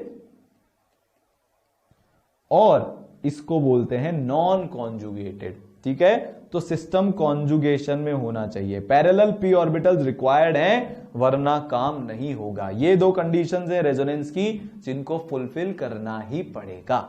ठीक है, आई बात समझ में? अब कौन सा रेजोनेटिंग ज्यादा स्टेबल, मतलब कौन सा रेजोनेटिंग स्ट्रक्चर ज्यादा स्टेबल है, कौन सा कम स्टेबल है, हमेशा इसमें लड़ाई चलती रहती है। ठीक है, तो देखो इसके रूल्स देख लेते हैं। बहुत सिंपल से रूल्स है यार, इसमें ज्यादा हम टाइम स्पेंड नहीं करेंगे, ये उतना इंपॉर्टेंट नहीं है। एक बार के लिए बता रहा हूं कि जो रेजोनेटिंग स्ट्रक्चर को मैं RS बोलूंगा, क्या बोलूंगा? रेजोनेटिंग स्ट्रक्चर को शॉर्ट फॉर्म में RS बोलूंगा। जो न्यूट्रल या नॉन पोलर RS होंगे वो ज्यादा स्टेबल होंगे। जैसे इन दोनों में ये वाला ज्यादा स्टेबल है क्योंकि ये न्यूट्रल है। ठीक है, इसमें नेगेटिव और पॉजिटिव चार्ज है, ये स्टेबल नहीं है। ये वाला न्यूट्रल RS है, इसलिए ज्यादा स्टेबल है। सबसे पहले किसको देखा जाता है? न्यूट्रलिटी को देखा जाता है। ठीक है, तो 1 की स्टेबिलिटी 2 से ज्यादा। इसके बाद किसको देखा जाता है? इसके बाद कंप्लीट ऑक्टेट को देखा जाता है। सारे एटम का जिसमें ऑक्टेट कंप्लीट रहेगा वो RS ज्यादा स्टेबल होगा। तो यहां पे आपके सामने दो स्ट्रक्चर है, इसमें कार्बन का ऑक्टेट इनकम्प्लीट है, यहां पे पॉजिटिव चार्ज तो है पर सबका ऑक्टेट कंप्लीट है। देखो ऑक्सीजन के पास 4 इलेक्ट्रॉन इधर है, 2 इलेक्ट्रॉन इधर है और 2 इलेक्ट्रॉन इधर, 8 इलेक्ट्रॉन हो गए। इस कार्बन का तो ऑक्टेट आपको कंप्लीट दिख ही रहा है। तो यहां पे ऑक्टेट कंप्लीट है, यहां पे ऑक्टेट इनकम्प्लीट है। तो कौन जीतेगा, कौन ज्यादा स्टेबल होगा? ये ज्यादा स्टेबल होगा। क्लियर? ठीक है, तो कार्बन ऑक्टेट इधर इनकम्प्लीट, तो इनकम्प्लीट की स्टेबिलिटी कंप्लीट से कम। ये सेकेंड हो गया चीज। तीसरी चीज क्या होती है कि नेगेटिव चार्ज ज्यादा इलेक्ट्रोनेगेटिव एटम पे होना चाहिए। तो हमने इंडक्टिव में सीख ही लिया। तो जैसे अगर हम इन दोनों की बात करें तो यहां पे नेगेटिव चार्ज कार्बन पे है, इधर नेगेटिव चार्ज ऑक्सीजन पे है। कौन ज्यादा स्टेबल होगा? ये ज्यादा स्टेबल होगा क्योंकि नेगेटिव चार्ज ऑक्सीजन पर है जो ज्यादा इलेक्ट्रोनेगेटिव होता है। ठीक है, आगे चलते हैं। ये तीसरी चीज हो गई, इसकी स्टेबिलिटी हमने देख ली। चौथी चीज, कूलम्स लॉ के मुताबिक जो लाइक चार्जेस हैं वो एक दूसरे से दूर होने चाहिए, और जो अनलाइक चार्जेस हैं, मतलब पॉजिटिव और नेगेटिव तो पास पास होना चाहिए, नेगेटिव और नेगेटिव दूर दूर होना चाहिए है। ठीक है, तो ये पॉजिटिव पॉजिटिव दूर दूर है इस केस में। दूसरे रेजोनेटिंग स्ट्रक्चर में RS में पॉजिटिव पॉजिटिव पास पास है। तो कौन ज्यादा स्टेबल होगा? ये ज्यादा स्टेबल होगा क्योंकि हमको अनलाइक चार्जेस को दूर रखना है। KQ1 Q2 by R², जितना ज्यादा R होगा फोर्स उतना कम होगा। फोर्स मतलब पोटेंशियल एनर्जी का फॉर्मूला भी KQ1 Q2 by R होता है। तो जितना ज्यादा R उतनी कम पॉजिटिव में पोटेंशियल एनर्जी। बस, जितनी कम पोटेंशियल एनर्जी होती है उतनी ज्यादा स्टेबिलिटी होती है। समझ में आई बात? पक्का? आगे चलते हैं, ये चौथा है ना। पांचवा क्या बोलता है भाई, फ्राइज रूल। रेजोनेटिंग स्ट्रक्चर जिसमें ज्यादा नंबर ऑफ बेंजेनॉइड रिंग्स हैं ये ज्यादा स्टेबल है। जनरली बच्चे लोग इसको काउंट करना भूल जाते हैं, तो फ्राइज रूल बहुत इंपॉर्टेंट है। यहां पे देखो 2 बेंजेनॉइड रिंग है, यहां पे सिर्फ एक ही बेंजीन रिंग है, ये वाली रिंग बेंजेनॉइड बन ही नहीं पा रही है, यहां पे 2 है, तो स्टेबिलिटी इसकी ज्यादा होगी। ये बहुत इंपॉर्टेंट रूल है कि जितनी ज्यादा बेंजेनॉइड रिंग्स उतनी ही ज्यादा स्टेबिलिटी। क्लियर? पक्का? आगे चलते हैं। तो मैं फिर से समराइज कर देता हूं और इसी ऑर्डर में इनकी इंपॉर्टेंस है। देखो सबसे पहले तो ये होना चाहिए कि स्पीशीज जो न्यूट्रल है उसका आरएस ज्यादा स्टेबल रहेगा। दूसरा, जिसका ऑक्टेट कंप्लीट है वो ज्यादा स्टेबल। तीसरा कि लाइक चार्जेस दूर रहने चाहिए, अनलाइक चार्जेस पास में रहने चाहिए। चौथा, ज्यादा इलेक्ट्रोनेगेटिव एटम पे नेगेटिव चार्ज होना चाहिए। और पांचवा, फ्राइज रूल, जितने ज्यादा बेंजेनॉइड स्ट्रक्चर उतनी ही ज्यादा स्टेबिलिटी। ठीक है, तो ये अपन ने रेजोनेंस को समझा और रेजोनेटिंग स्ट्रक्चर की स्टेबिलिटी को समझा। 2 more than 1 वो हमको पता है। अब जैसे एक क्वेश्चन आया कि 1, 2, 3 और 4, जो भी आपने सारे रूल समझे उसमें आपको ये अप्लाई करना है, आंसर निकालो। आपको मैं टाइम दे रहा हूं और वापस से वीडियो को फिर ऑन करके देख लेना। टाइम शुरू होता है अब।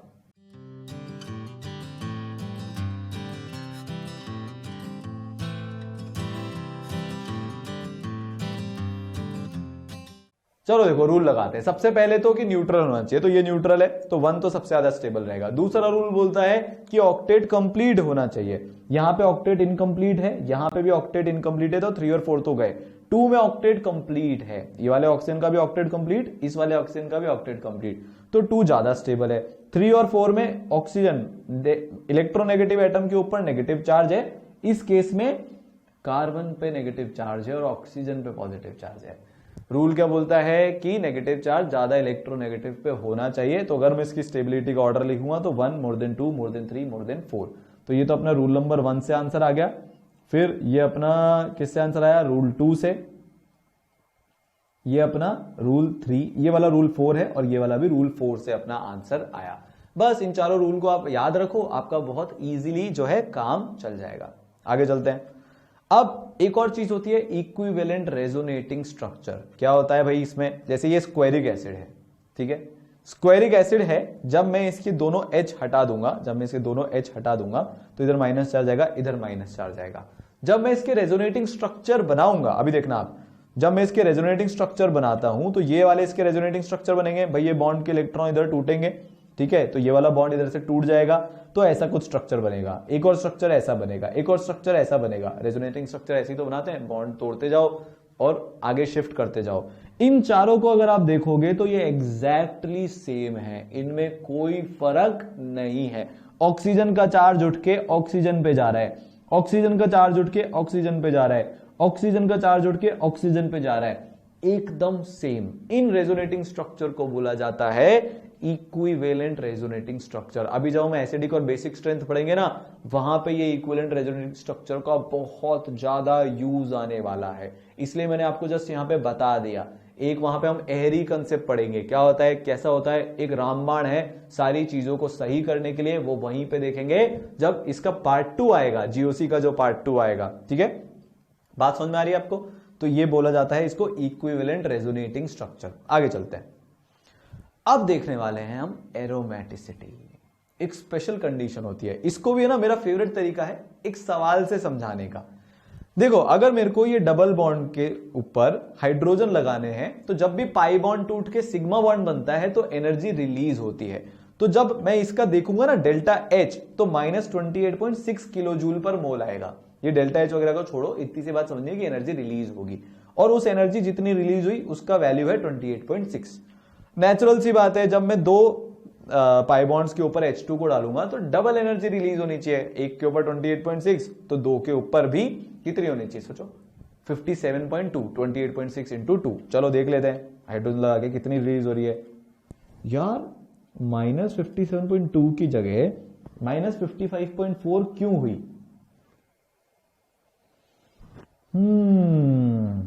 आपको पता है, क्योंकि यहां पे रेजोनेंस हो रहा है। तो ये वाला जो अपना डबल बॉन्ड है और ये वाला, मान लो मैं इसको 1 बोल रहा हूं और इसको भी 1 बोल रहा हूं, तो या 1 डैश बोल देता हूं, तो 1 डैश 1 से ज्यादा स्टेबल है रेजोनेंस के कारण, तो जो एनर्जी रिलीज होगी नेट वो थोड़ी सी इंटू 2 से कम होगी, मतलब 57.2 से उसका मैग्नीट्यूड कम होकर 55.4 हो गया।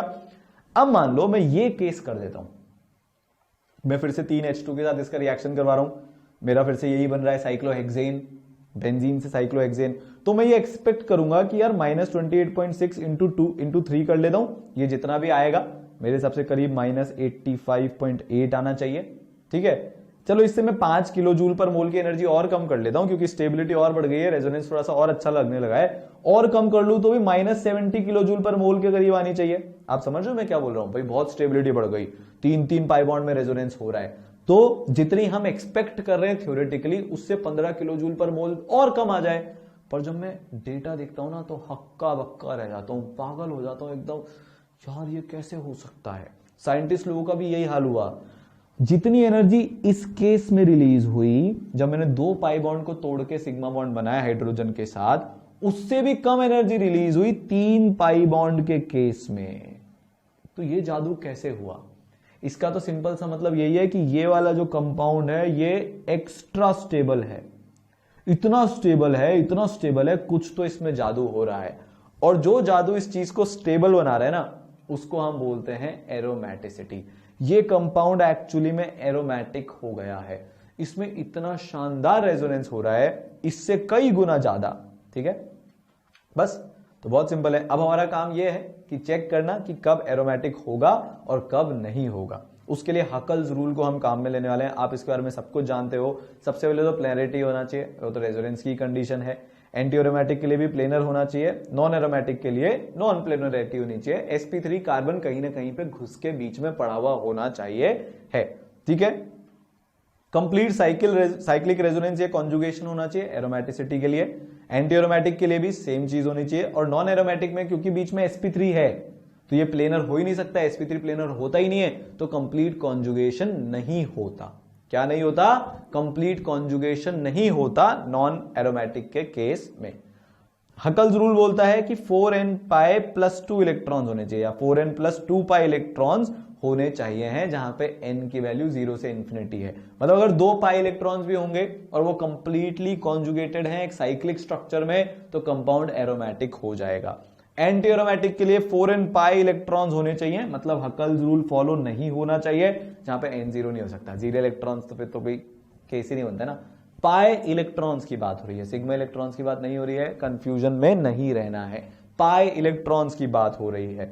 ठीक है, तो आप इस चीज का भी स्क्रीनशॉट ले सकते हैं, अगर आपके पास ऑलरेडी नोट्स नहीं है तो यहां पे आप लिख सकते हैं, इसको याद करना है। एक बार फिर से फटाफट बोल लेते हैं। एरोमेटिक होने के लिए प्लेनर होना चाहिए, कंप्लीट साइक्लिक कॉन्जुगेशन होना चाहिए, और 4n प्लस 2 पाई इलेक्ट्रॉन्स होने चाहिए। एरोमेटिक नहीं होने के लिए, मतलब नॉन एरोमेटिक होने के लिए आपके पास नॉन प्लेनरिटी होनी चाहिए, मतलब एक sp3 कार्बन बीच में होना चाहिए। और अगर आपको एंटी एरोमेटिक होना है तो प्लेनर, कंप्लीट साइक्लिक कॉन्जुगेशन और 4n पाई इलेक्ट्रॉन्स। ये पूरा एक्सपेरिमेंटल है, कोई रीजन इसका एज सच नहीं है।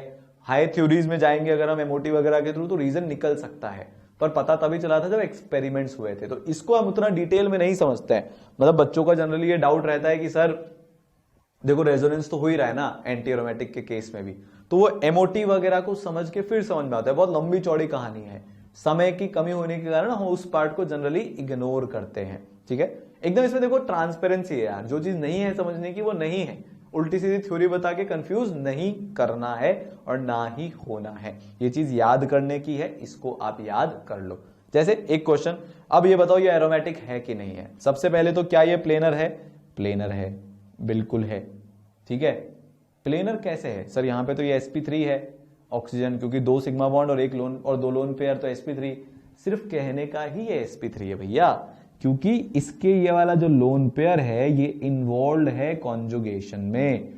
तो इसका मतलब ये वाला sp2 ऑक्सीजन है, क्योंकि इसके लोन पेयर इन्वॉल्व हैं। और ये यहां पे टोटल पाई इलेक्ट्रॉन्स कितने हो गए?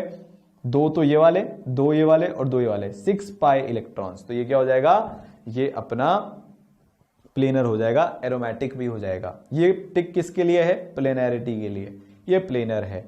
4n पाई प्लस 2 इलेक्ट्रॉन्स इसमें है क्या? इसमें बिल्कुल है। कंप्लीट साइक्लिक कॉन्जुगेशन है क्या? बिल्कुल है। तो क्या हो जाएगा? एरोमेटिक। अब इसमें आपको चेक करना है, चेक करके बताओ।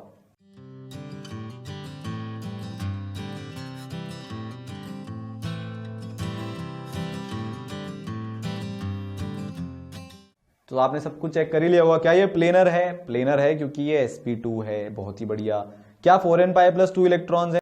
2 2 4 2 6। तो 4n की वैल्यू 1 है तो 4 पाई प्लस 2 6 पाई इलेक्ट्रॉन्स है। इसको ऐसा लिख लेते हैं, कंफ्यूजन नहीं होना चाहिए। ठीक है।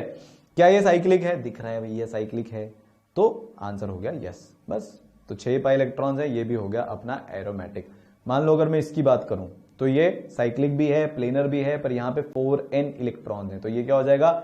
एंटी एरोमेटिक हो जाएगा। ऐसे छोटे छोटे एग्जांपल्स हैं, आपसे पूछ लिया जाता है। मजे की बात तो ये है कि एग्जाम में इसके आने की चांसेस काफी अच्छी खासी हैं, तो इसको आपको निकालना आना चाहिए। आगे बढ़े, चलो इसकी भी अगर हम बात करें तो देखो 2 इलेक्ट्रॉन, 2 4 2 6 8 10 12 और 14। तो n की वैल्यू 3 है, 4 इंटू 3 प्लस 2 पाई, तो 12 पाए हैं। प्लेनर है? प्लेनर है। पूरा साइक्लिक कॉन्जुगेशन है? बिल्कुल है। मैं यहां से शुरू करता हूं, इधर जाऊंगा, इधर जाऊंगा, फिर इधर से इधर में पहुंचूंगा, इधर चल जाऊंगा, फिर मैं क्या करूंगा कि मैं इधर चल जाऊंगा, इधर चल जाऊंगा, इधर चल जाऊंगा। इस तरीके से कर करके मैं हर जगह पहुंच सकता हूं। इसका नाम क्या है? इसका नाम है फिनैंथ्रीन, और ये एरोमेटिक कंपाउंड है।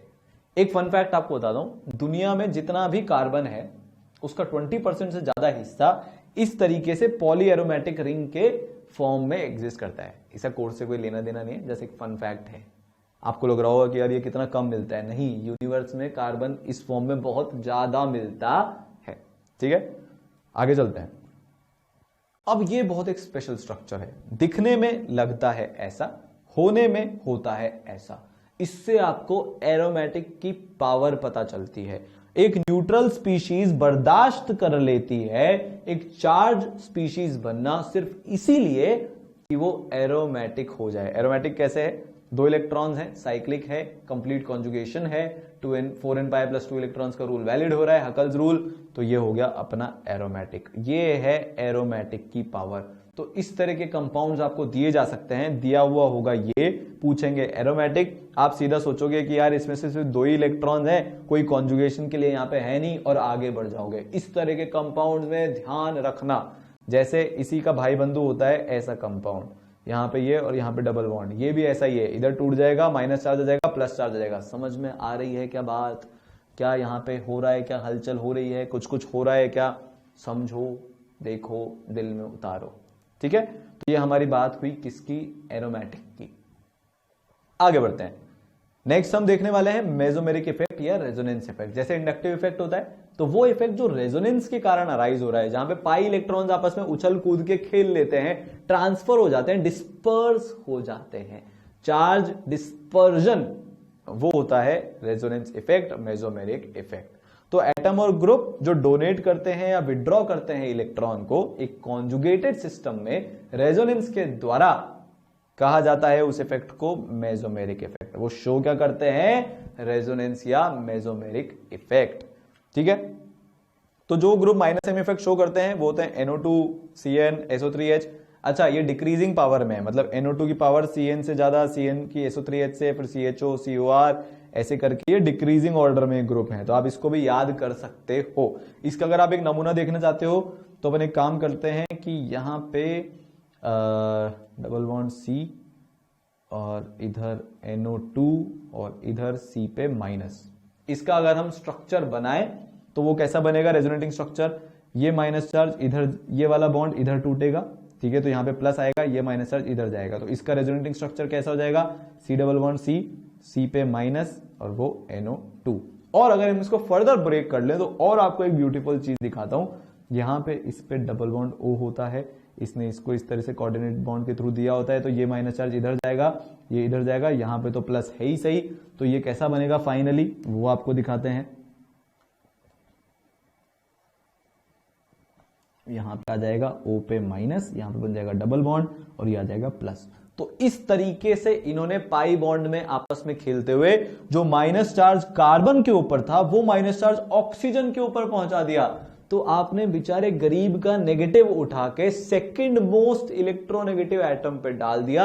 ये मेसोमेरिक इफेक्ट की पावर है और ये डिस्टेंस इंडिपेंडेंट होता है। अगर सिस्टम कॉन्जुगेटेड है तो 1000 किलोमीटर दूर से भी चार्ज उठ के आ जाएगा और कम इलेक्ट्रोनेगेटिव से, नेगेटिव चार्ज की बात कर रहा हूं, कम इलेक्ट्रोनेगेटिव से उठ के ज्यादा इलेक्ट्रोनेगेटिव के पास आ जाएगा और स्टेबिलिटी को इनफाइनाइट बढ़ा जाएगा।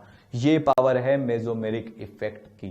आपस में कंपेयर करेंगे पावर्स को कि मेसोमेरिक ज्यादा इफेक्ट पावरफुल होता है या इंडक्टिव, कहां पे, जब हम देखेंगे एसिडिक बेसिक स्ट्रेंथ, वहां पे इसका काम लगता है।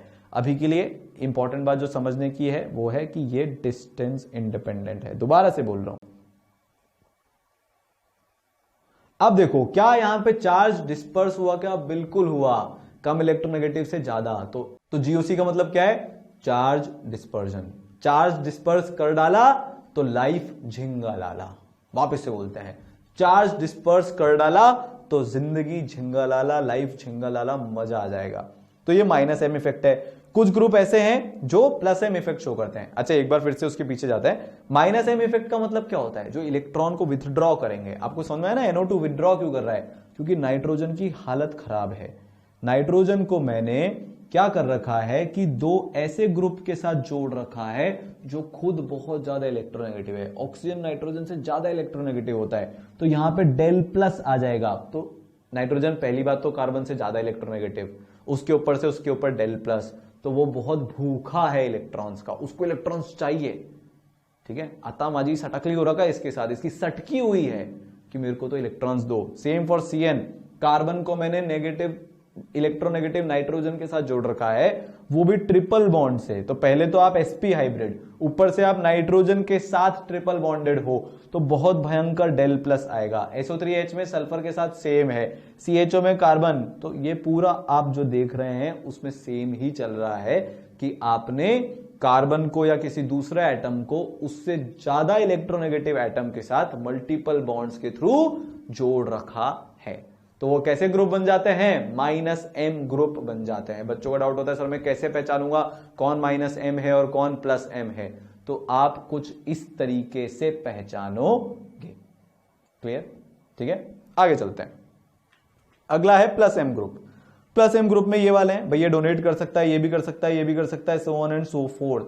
अब इसका जो पावर का ऑर्डर है वो इसी तरफ से है, डिक्रीजिंग ऑर्डर मैंने लिख रखा है। आप इसका स्क्रीनशॉट ले लो, इसको थोड़ी देर निहार लो ताकि आपके दिमाग में याद हो जाए, फिर अपन मिलते हैं। एक छोटा सा सवाल ये कि यार ये +m क्यों है, ये आपके मन में आ रहा होगा। तो क्योंकि इसके पास एक्स्ट्रा इलेक्ट्रॉन्स हैं तो डोनेट कर देगा। Same for year, same for year. यहां पे लोन पेयर है तो डोनेशन हो जाएगा। और R क्योंकि +I से इसके ऊपर इलेक्ट्रॉन डेंसिटी बढ़ा रहा है तो ये NH2 से बेटर डोनेट कर सकता है, तो इसलिए ये ऑर्डर आया है। नाइट्रोजन की lone pair donating ability oxygen से ज्यादा होती है, ठीक है, तो इसलिए NH2 more than OH, OH more than OR। यहां पे ये थोड़ा सा एक्सपेरिमेंटल ऑर्डर है, इसको आपको याद करना चाहिए, रिमेंबर। ठीक है, वैसे तो OR मोर देन OH होना चाहिए, यहां पे क्वेश्चन उठ के आ जाता है, यू शुड रिमेंबर दिस। ठीक है ना। फिर SH more than SR more than F more than Cl, F पे भी लोन पेयर है, Cl पे भी लोन पेयर है। NHCOR का इससे कम कैसे हो गया, ये बड़ा अजीब सी बात है। क्यों? क्योंकि यहां पे NH का जो लोन पेयर है वो ऑलरेडी इस ऑक्सीजन के साथ रेजोनेंस में है, तो आप मान के चलिए मोर और लेस यहां पे है ही नहीं, बहुत अच्छे से वो रेजोनेंस उधर कर रहा है। सेम फॉर OCOOR, इसका स्ट्रक्चर कैसा होता है? इस तरीके से होता है, तो ये वाले लोन पेयर इधर रेजोनेंस में इस तरीके से ऑलरेडी हैं। सेम फॉर NHCOR, तो इसलिए ऑर्डर ये आ रहा है। ठीक है, समझ में आई बात? -m +m, -m किसको स्टेबल करेगा? नेगेटिव चार्ज को। +m किसको स्टेबल करेगा? पॉजिटिव चार्ज को। ठीक है, क्वेश्चंस कुछ एक कर लेते हैं, आपको उसे समझ में आ जाएगा। क्वेश्चन पूछ रहा है कि इनमें से कौन से ग्रुप डिक्रीज करेंगे या इंक्रीज करेंगे बेंजीन रिंग पे इलेक्ट्रॉन डेंसिटी। तो ये क्योंकि एक +m ग्रुप है तो ये बेंजीन रिंग को इलेक्ट्रॉन्स देगा, तो डेंसिटी को इंक्रीज करेगा। C double bond OR, C पे डेल्टा पॉजिटिव है, तो ये बेंजीन रिंग से इलेक्ट्रॉन खींचेगा, क्योंकि ये एक -m ग्रुप है तो डेंसिटी को डिक्रीज करेगा। NHCOCH3 है ने में तो ये +m ग्रुप है तो इलेक्ट्रॉन्स देगा, डेंसिटी को बढ़ाएगा। It is as simple as that, इतना आसान है। ठीक है, चलो आगे चलते हैं। Correct order of stability for the following alkoxides, कुछ लोगों के लिए बहुत जाना पहचाना क्वेश्चन होगा। इसको अगर हम सॉल्व करेंगे तो देखो यहां पे -I इफेक्ट लग रहा है, यहां पे इसका रेजोनेंस हो रहा है इसके साथ, तो -I के साथ यहां पे रेजोनेंस भी हो रहा है, पर यहां पे क्रॉस कॉन्जुगेशन है। क्या है? Cross conjugation. क्रॉस, ये भी आपको एक चीज सिखानी थी इसलिए ये वाला सवाल लिया है। यहां पे भी रेजोनेंस तो हो ही रहा है, और रेजोनेंस के साथ साथ यहां पे जो कॉन्जुगेशन है, जो NO2 यहां पे है, ये एक्सटेंडेड कॉन्जुगेशन से इलेक्ट्रॉन्स को अपने पास खींच रहा है। तो यहां पे रेजोनेंस इफेक्ट लग रहा है और कॉन्जुगेशन एक्सटेंडेड है। कौन सा है कॉन्जुगेशन? Extended conjugation. और आपको ये बात बता दूं कि एक्सटेंडेड कॉन्जुगेशन क्रॉस कॉन्जुगेशन से ज्यादा स्टेबल है और रेजोनेंस की पावर इंडक्टिव से ज्यादा होती है, इसलिए मेरा आंसर आ जाएगा C more than B more than A। Clear? आगे चलें। जब हम एसिडिक बेसिक स्ट्रेंथ पढ़ रहे होंगे तब ऐसे वाले सवाल और करेंगे, क्योंकि उसके साथ साथ हम स्टेबिलिटी ऑफ इंटरमीडिएट्स को भी अकाउंट में लेने वाले हैं। सबसे पहले हम शुरू करेंगे हाइपर कॉन्जुगेशन से, और हम देखेंगे भाई कार्बोकैटायन में हाइपर कॉन्जुगेशन। ठीक है, तो एक CH सिग्मा बॉन्ड होता है और अगर उसके जस्ट पास वाले कार्बन पर एक पॉजिटिव चार्ज है तो वहां पे हाइपर कॉन्जुगेशन होता है, और जितने भी स्ट्रक्चर्स बनेंगे उनको हाइपर कॉन्जुगेशन स्ट्रक्चर बोला जाएगा। यहां तक सब बहुत ठीक है। दो सवाल मैं हमेशा यहां पे बच्चों से पूछता हूं। पहला, हाइपर कॉन्जुगेशन क्यों होता है, और दूसरा, किसी बच्चे से पूछो यार हाइपर कॉन्जुगेशन के बारे में बता दो, बोलता है यार कि जितने अल्फा एच उतनी स्टेबिलिटी। यही आपके दिमाग में है। दूसरा क्वेश्चन है कि ऐसा क्यों। तो पहला क्वेश्चन तो हाइपर कॉन्जुगेशन क्यों, और दूसरा जितने अल्फा एच उतनी स्टेबिलिटी क्यों।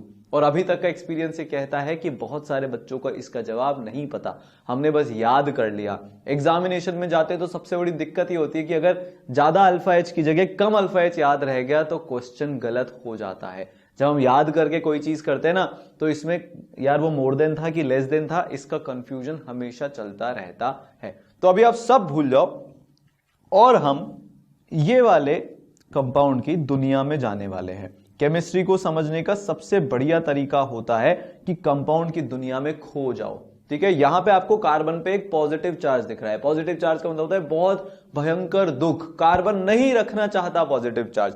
अगर ये एक पूरा परिवार है तो इस परिवार का एक सदस्य दुखी है, ये वाला कार्बन। ठीक है, इसको हम कार्बन P, इसको हम कार्बन Q बोल देते हैं। तो कार्बन P दुखी है। एक बार बताओ, जब परिवार का कोई भी सदस्य दुखी होता है तो क्या पूरा परिवार दुखी होता है क्या? बिल्कुल। तो कार्बन Q भी दुखी है, ये हाइड्रोजन A बोल देते हैं, B बोल देते हैं और C बोल देते हैं। हाइड्रोजन A B C भी दुखी है, सब पूरा परिवार दुखी है। अच्छा, अब मान लो आपके परिवार में कोई दुखी है तो आप दुख दूर करने के लिए सब लोग कूद पड़ते हो ना उसमें, क्योंकि सामने वाले की खुशी से अपनी भी खुशी जुड़ी हुई है। यही तो परिवार होता है। तो यहां पे ये Q वाला कार्बन P वाले कार्बन से बातें करता रहता है कि यार अब क्या किया जाए, कैसे किया जाए।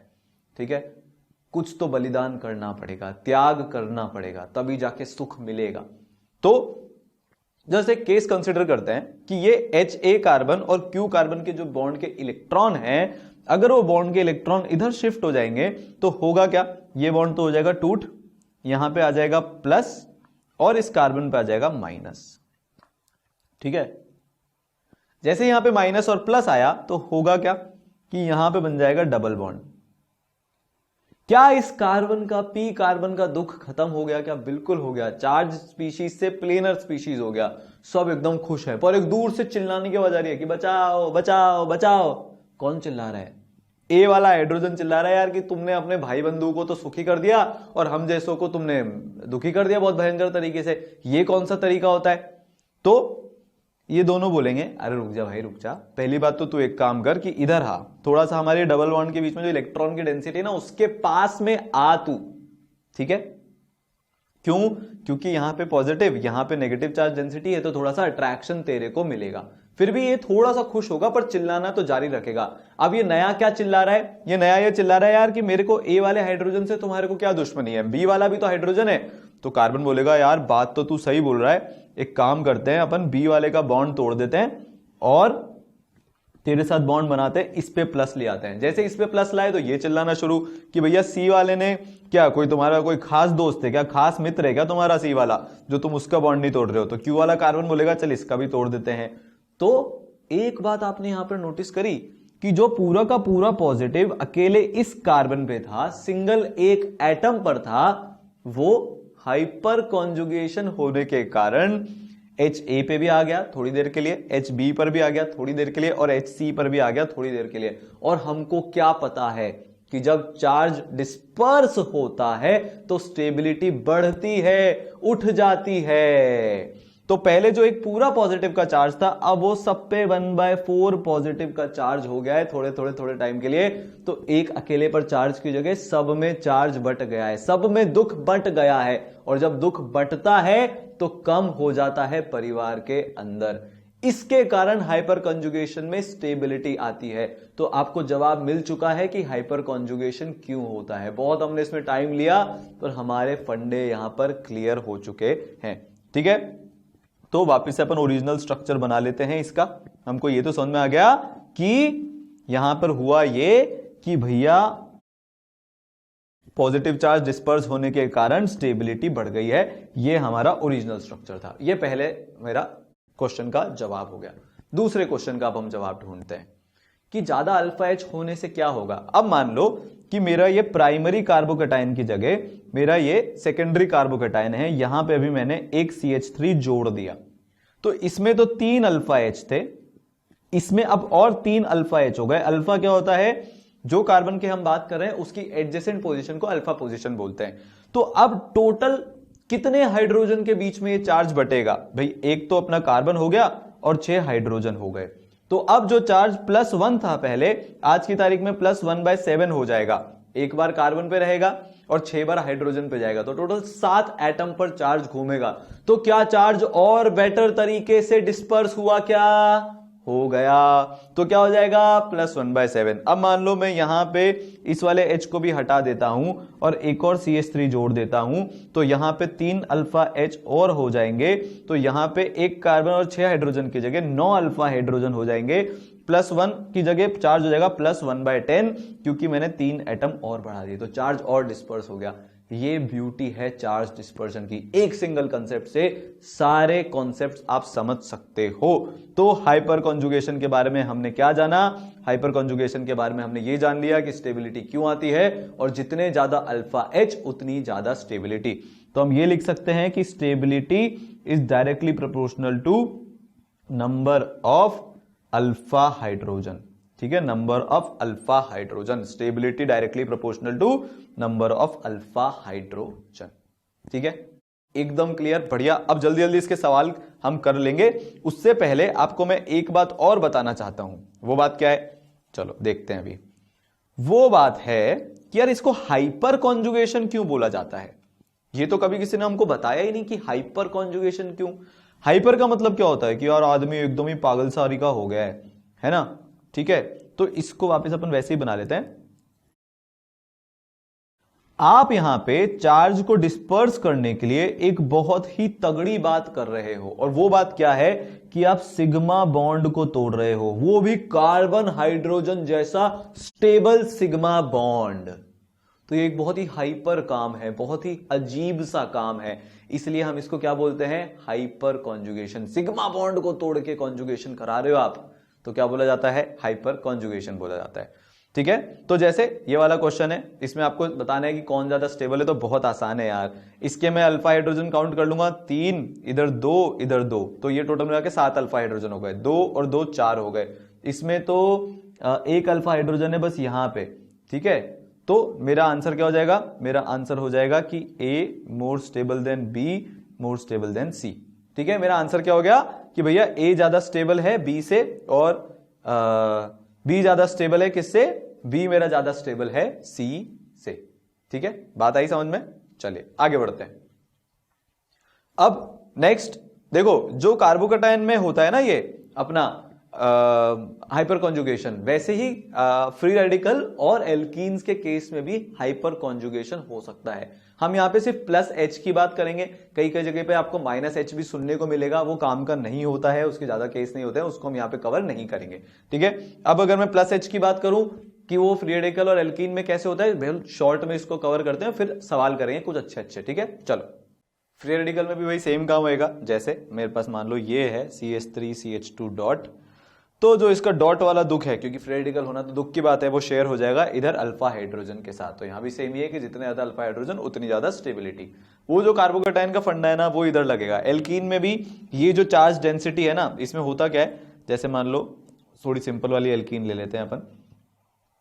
मान लो मेरे पास ये है, तो इसमें होगा क्या कि ये वाला एक हाइड्रोजन इधर से जाएगा, हटेगा, H+ बनेगा, इधर माइनस चार्ज आएगा, तो ये इधर रेजोनेंस करेगा, सॉरी उल्टा हो गया ये इधर जाएगा और ये इधर जाएगा। तो जब मैं इसका स्ट्रक्चर बनाऊंगा तो ये तो हो जाएगा अपना CH2 डबल बॉन्ड CH, और ये हो जाएगा CH2 माइनस, और ये जो H+ है ये इधर से इधर आ जाएगा, यहाँ का माइनस हटा देगा और यहाँ पे बन जाएगा CH3। ठीक है, बात समझ में आई। तो जो इलेक्ट्रॉन डेंसिटी सिर्फ इधर की तरफ थी, जैसे ये कार्बन 1 2 और 3, 1 2 और 3, तो पहले ज्यादा इलेक्ट्रॉन डेंसिटी किन कार्बन के बीच में थी, 2 और 3 के बीच में थी। अब वो इलेक्ट्रॉन डेंसिटी किस में आ गई, 1 और 2 के बीच में आ गई, तो इलेक्ट्रॉन डेंसिटी बट गई, चार्ज डिस्पर्स हो गया। तो एल्कीन में भी स्टेबिलिटी का फंडा क्या रहेगा कि जितने ज्यादा अल्फा हाइड्रोजन उतनी ही ज्यादा स्टेबिलिटी। ठीक है, चलो आगे चलते हैं। तो अब ये क्वेश्चन है, इसमें आप देख सकते हो कि इधर 12 अल्फा हाइड्रोजन है, इधर अपने 9 अल्फा H हैं और इधर अपने 6 अल्फा हाइड्रोजन हैं। तो जैसे हम लेफ्ट टू राइट जाएंगे तो स्टेबिलिटी क्या होगी कि स्टेबिलिटी विल डिक्रीज, जितने कम अल्फा हाइड्रोजन उतनी ही कम स्टेबिलिटी। चलिए, बहुत बढ़िया, समझ में आ गया। ये एक बहुत इंपॉर्टेंट सा क्वेश्चन है जो यहां पे आपके सामने है। जब अगर मैं बात करूं CH3CH2+, CD3CH2+ और CT3CH2+, तो इस केस में CH बॉन्ड को तोड़ना है आपको, इस केस में आपको CD बॉन्ड को तोड़ना है। याद आया आपको कि सिग्मा बॉन्ड को तोड़ना पड़ता है, सिग्मा बॉन्ड को तोड़ेंगे उसमें एनर्जी जाती है। इस केस में CT बॉन्ड को तोड़ना पड़ता है। और अच्छी बात जो इसमें याद करने की वो ये है कि अगर मैं इनके इंडिविजुअल बॉन्ड स्ट्रेंथ को कंपेयर करूं तो CT बॉन्ड स्ट्रॉन्गर होता है CD बॉन्ड के कंपैरिजन में, CH बॉन्ड उससे भी वीक होता है। अगर स्टेबिलिटी के ऑर्डर की बात करें, स्ट्रेंथ के ऑर्डर की बात करें, तो CT is stronger than CD is stronger than CH। तो यहां पे क्योंकि बॉन्ड को तोड़ने में ही तकलीफ आएगी, किस केस में, CT के केस में, उससे कम तकलीफ CD के केस में और उससे कम तकलीफ CH के केस में, तो स्टेबिलिटी का ऑर्डर हो जाएगा 1 more than 2 more than 3, क्योंकि बॉन्ड को तोड़ने पर सब कुछ डिपेंड कर रहा है। अब अगर मैं CH3+, CD3+ और CT3+ की बात करूं तो यहां पे आपको पता है कि यहां पे आंसर इलेक्ट्रोनेगेटिविटी से जाएगा, क्योंकि कार्बन पे प्लस है, उसके सामने अगर उसके जो जुड़ा हुआ एक और एटम है वो ज्यादा इलेक्ट्रोनेगेटिव हुआ तो वो उसकी चार्ज डेंसिटी को और बढ़ा देगा। तो क्योंकि इलेक्ट्रोनेगेटिविटी का ऑर्डर ये होता है H more than D more than T, तो आंसर हो जाएगा कि 3 ज्यादा स्टेबल है 2 से और 2 ज्यादा स्टेबल है 1 से, क्योंकि यहां पे हाइपर कॉन्जुगेशन नहीं हो रहा, यहां पे आंसर इंडक्टिव इफेक्ट से जा रहा है। किससे जा रहा है, इंडक्टिव इफेक्ट से जा रहा है। यहां पे बॉन्ड स्ट्रेंथ से आंसर जा रहा है क्योंकि हाइपर कॉन्जुगेशन हो रहा है। तो ये ऑर्डर बहुत इंपॉर्टेंट है, ये आपके पेपर में आने की पूरी पूरी पूरी चांसेस है, क्योंकि जनरली इसमें बच्चों को कंफ्यूजन हो जाता है। ठीक है, पक्का। चलो आगे चलते हैं। इसमें अगर अपन देखें तो क्योंकि ये sp2 कार्बन पे पॉजिटिव चार्ज है, ये sp3 कार्बन पे पॉजिटिव चार्ज है, तो यहां पे तो हाइपर कॉन्जुगेशन लग ही नहीं रहा, क्योंकि अल्फा हाइड्रोजन यहां पे है ही नहीं। यहां पे हाइपर कॉन्जुगेशन लग रहा है, 4 अल्फा हाइड्रोजन है, तो ये तो हाइपर कॉन्जुगेशन से स्टेबलाइज्ड है। ये ज्यादा इलेक्ट्रोनेगेटिव कार्बन, आपको ये पता है ना कि sp कार्बन की इलेक्ट्रोनेगेटिविटी sp2 से ज्यादा और उसकी इलेक्ट्रोनेगेटिविटी sp3 से ज्यादा। ये इलेक्ट्रोनेगेटिविटी का ऑर्डर है कार्बन के एटम के लिए। तो क्योंकि ज्यादा इलेक्ट्रोनेगेटिव एटम पे पॉजिटिव चार्ज है और कोई इफेक्ट भी नहीं है, इस केस में कम इलेक्ट्रोनेगेटिव पे पॉजिटिव प्लस हाइपर कॉन्जुगेशन भी लग रहा है, तो इसलिए ये ज्यादा स्टेबल हो जाएगा। ठीक है, अगला कंसेप्ट है हीट ऑफ हाइड्रोजनेशन। इसकी डेफिनेशन की अगर बात करें तो वो वाली हीट जो इवॉल्व हो रही है जब हम 1 मोल ऑफ एल्कीन को हाइड्रोजनेशन कराते हैं, मतलब पाई बॉन्ड को रिप्लेस करते हैं 2 सिग्मा बॉन्ड के साथ, हाइड्रोजन के साथ वाले बॉन्ड को, तो उसको हम बोलते हैं हीट ऑफ हाइड्रोजनेशन। ज्यादातर बच्चे यहां पे डेफिनेशन में ही कंफ्यूज हो जाते हैं, तो आप अपना फोकस डेफिनेशन पे ज्यादा करना। ठीक है, कौन सी हीट इवॉल्व हो रही है, जब मैं पाई बॉन्ड को तोड़ रहा हूं एल्कीन के, उसके अंदर जितने भी हैं, और उनको सिग्मा बॉन्ड में कन्वर्ट कर रहा हूं। तो ये स्टेबिलिटी ऑफ एल्कीन के अपोजिट है भाई। जितनी ज्यादा, अभी आपको इसका चलो फंडा समझाता हूं। एचओएच, पहली बात तो जितने नंबर ऑफ पाई बॉन्ड होंगे उतनी ही ज्यादा एनर्जी रिलीज होगी, बहुत सिंपल सी बात है। ये और बता दो कि इसमें एनर्जी रिलीज होती है क्योंकि आप पाई बॉन्ड को तोड़ के सिग्मा बॉन्ड बना रहे हो, थोड़े से बॉन्डिंग के फंडे लगाने पड़ेंगे। पाई बॉन्ड में क्या होता है, हेड ऑन ओवरलैपिंग नहीं होती है, ठीक है ना, ऐसे ओवरलैपिंग होती है जो कम होती है। पाई बॉन्ड की जो ओवरलैपिंग है उसकी स्ट्रेंथ कम होती है। एक्सियल ओवरलैपिंग, सिग्मा बॉन्ड में हेड ऑन ओवरलैपिंग होती है, ठीक है। तो उसमें एक्सटेंट ज्यादा होने के कारण sigma bond is stronger than pi bond, ठीक है ना। तो सबसे पहले तो आपको नंबर ऑफ पाई बॉन्ड देख रहे हैं। स्टेप नंबर 1 डोमिनेटिंग फैक्टर है नंबर ऑफ पाई बॉन्ड। दूसरे स्टेप पर अगर number of pi bond same है तो फिर आप स्टेबिलिटी को देखोगे। तो जितना ज्यादा हीट ऑफ हाइड्रोजनेशन उतनी ही कम स्टेबिलिटी। अब देखो इसको अपन इस तरीके से कंपेयर करते हैं। मान लो ये है, मैं H नहीं लगा रहा, आप समझ लेना, और दूसरा कंपाउंड है मेरे पास ये। इन दोनों की मेरे को हीट ऑफ हाइड्रोजनेशन कंपेयर करनी है। एक ही पाई बॉन्ड है, ये मैं एनर्जी का ग्राफ बना रहा हूं, इधर एनर्जी है, ठीक है। अब मान लो इसमें से कौन सा ज्यादा प्रोडक्ट स्टेबल है, इसको मैं ए बोल रहा हूं, इसको मैं बी बोल रहा हूं। कौन ज्यादा स्टेबल है? आपको पता है कि बी ज्यादा स्टेबल है क्योंकि उसमें अल्फा हाइड्रोजन ज्यादा है। तो बी की एनर्जी अगर यहां पे है, ये बी है, तो ए की एनर्जी कहां पे होगी? ए की एनर्जी होगी यहां पे कहीं पे। अब मैं क्योंकि एक ही पाई बॉन्ड तोड़ रहा हूं तो उसको जो प्रोडक्ट बनेगा वो तो सेम एनर्जी पे होगा ए और बी के केस में, तो वो यहां पे कहीं होगा। प्रोडक्ट को हम, जो पाई बॉन्ड को हमने तोड़ा उसको हम सी बोल देते हैं। तो अगर अब मैं बात करूं कि जब मैंने सी डबल बॉन्ड सी पर हाइड्रोजनेशन कराया तो एनर्जी का गैप कितना रहा? इतना। ये मेरा एचओएच हो गया फॉर ए, ठीक है, ये मेरा एचओएच हो गया फॉर ए। जब मैंने बी के केस में हाइड्रोजनेशन कराया तो मेरा एनर्जी का ऑर्डर कितना हो गया भाई? ए और सी के एनर्जी के डिफरेंस को ही तो हीट ऑफ हाइड्रोजनेशन बोलेंगे। ये मेरा हो गया एचओएच ऑफ बी, ठीक है। तो किसका मैग्नीट्यूड ज्यादा है? कौन ज्यादा बड़ी क्वांटिटी है? HOH of A. एक तो इतना है और दूसरा इतना है, so this is HOH of B, ठीक है। तो ये बहुत कंफ्यूज करता है बच्चे को, आपको नहीं होना इसमें कंफ्यूजन। जो जितना ज्यादा अनस्टेबल है वो प्रोडक्ट से उतना ही दूर रहेगा एनर्जी की टर्म्स में। देखो ये ज्यादा अनस्टेबल है तो ये प्रोडक्ट की एनर्जी से उतना ही ज्यादा है, तो नेट एनर्जी जो रिलीज होगी वो अनस्टेबल प्रोडक्ट के केस में ज्यादा होगी। इस ग्राफ को विजुअलाइज कर लेना। अभी जब हम हीट ऑफ कंबस्टन पढ़ेंगे वहां पे भी सेम फंडा अप्लाई होगा। तो सबसे इंपॉर्टेंट बात इसमें जो याद रखने की है वो ये की पॉइंट है कि HOH is directly proportional to number of pi bond and inversely proportional to stability. Inversely proportional to stability, ठीक है। चलिए बढ़िया, आगे चलते हैं। अब मान लो मेरे को इनमें कंपेयर करना है, तो ये सबसे अनस्टेबल तो सबसे ज्यादा एचओएच, फिर ये उससे थोड़ा ज्यादा स्टेबल क्योंकि 3 अल्फा हाइड्रोजन है, हाइपर कंजुगेशन से आंसर जा रहा है, तो इसकी उससे थोड़ी सी कम एचओएच। ये और ज्यादा स्टेबल है क्योंकि यहां पे 6 अल्फा हाइड्रोजन है, तो इसकी एचओएच सबसे कम। ग्राफ बना के एक बार फिर से बता देता हूं।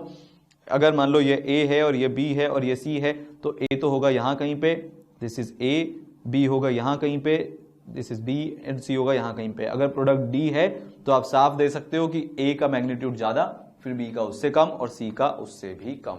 कभी भी कंफ्यूज हो जाओ तो ये ग्राफ बना के देख लेना। एचओएच इनवर्सली प्रोपोर्शनल टू स्टेबिलिटी। जितनी कम स्टेबिलिटी उतनी ज्यादा हीट ऑफ हाइड्रोजनेशन, जितनी कम स्टेबिलिटी उतनी ज्यादा हीट ऑफ हाइड्रोजनेशन, ठीक है। चलिए आगे चलते हैं। Heat of combustion similar concept है। एंथैल्पी चेंज, जब 1 मोल ऑफ कंपाउंड को हम ऑक्सीडाइज कर रहे हैं, ठीक है, तो हीट ऑफ कंबस्शन पहले तो नंबर ऑफ कार्बन एटम उतने होंगे, उतनी ज्यादा हीट ऑफ कंबस्शन होगी। इनवर्सली प्रोपोर्शनल टू स्टेबिलिटी है और डायरेक्टली प्रोपोर्शनल टू स्ट्रेन है, ठीक है। जैसे अगर मान लो मेरे पास ये कंपाउंड है सी डबल बॉन्ड सी, मेरे पास ये कंपाउंड है C double bond C CH3, तो इसमें C double bond C CH3 की हीट ऑफ कंबस्शन ज्यादा होगी क्योंकि क्या ज्यादा हो रहा है यहां पे जो है मेरा नंबर ऑफ कार्बन ज्यादा है।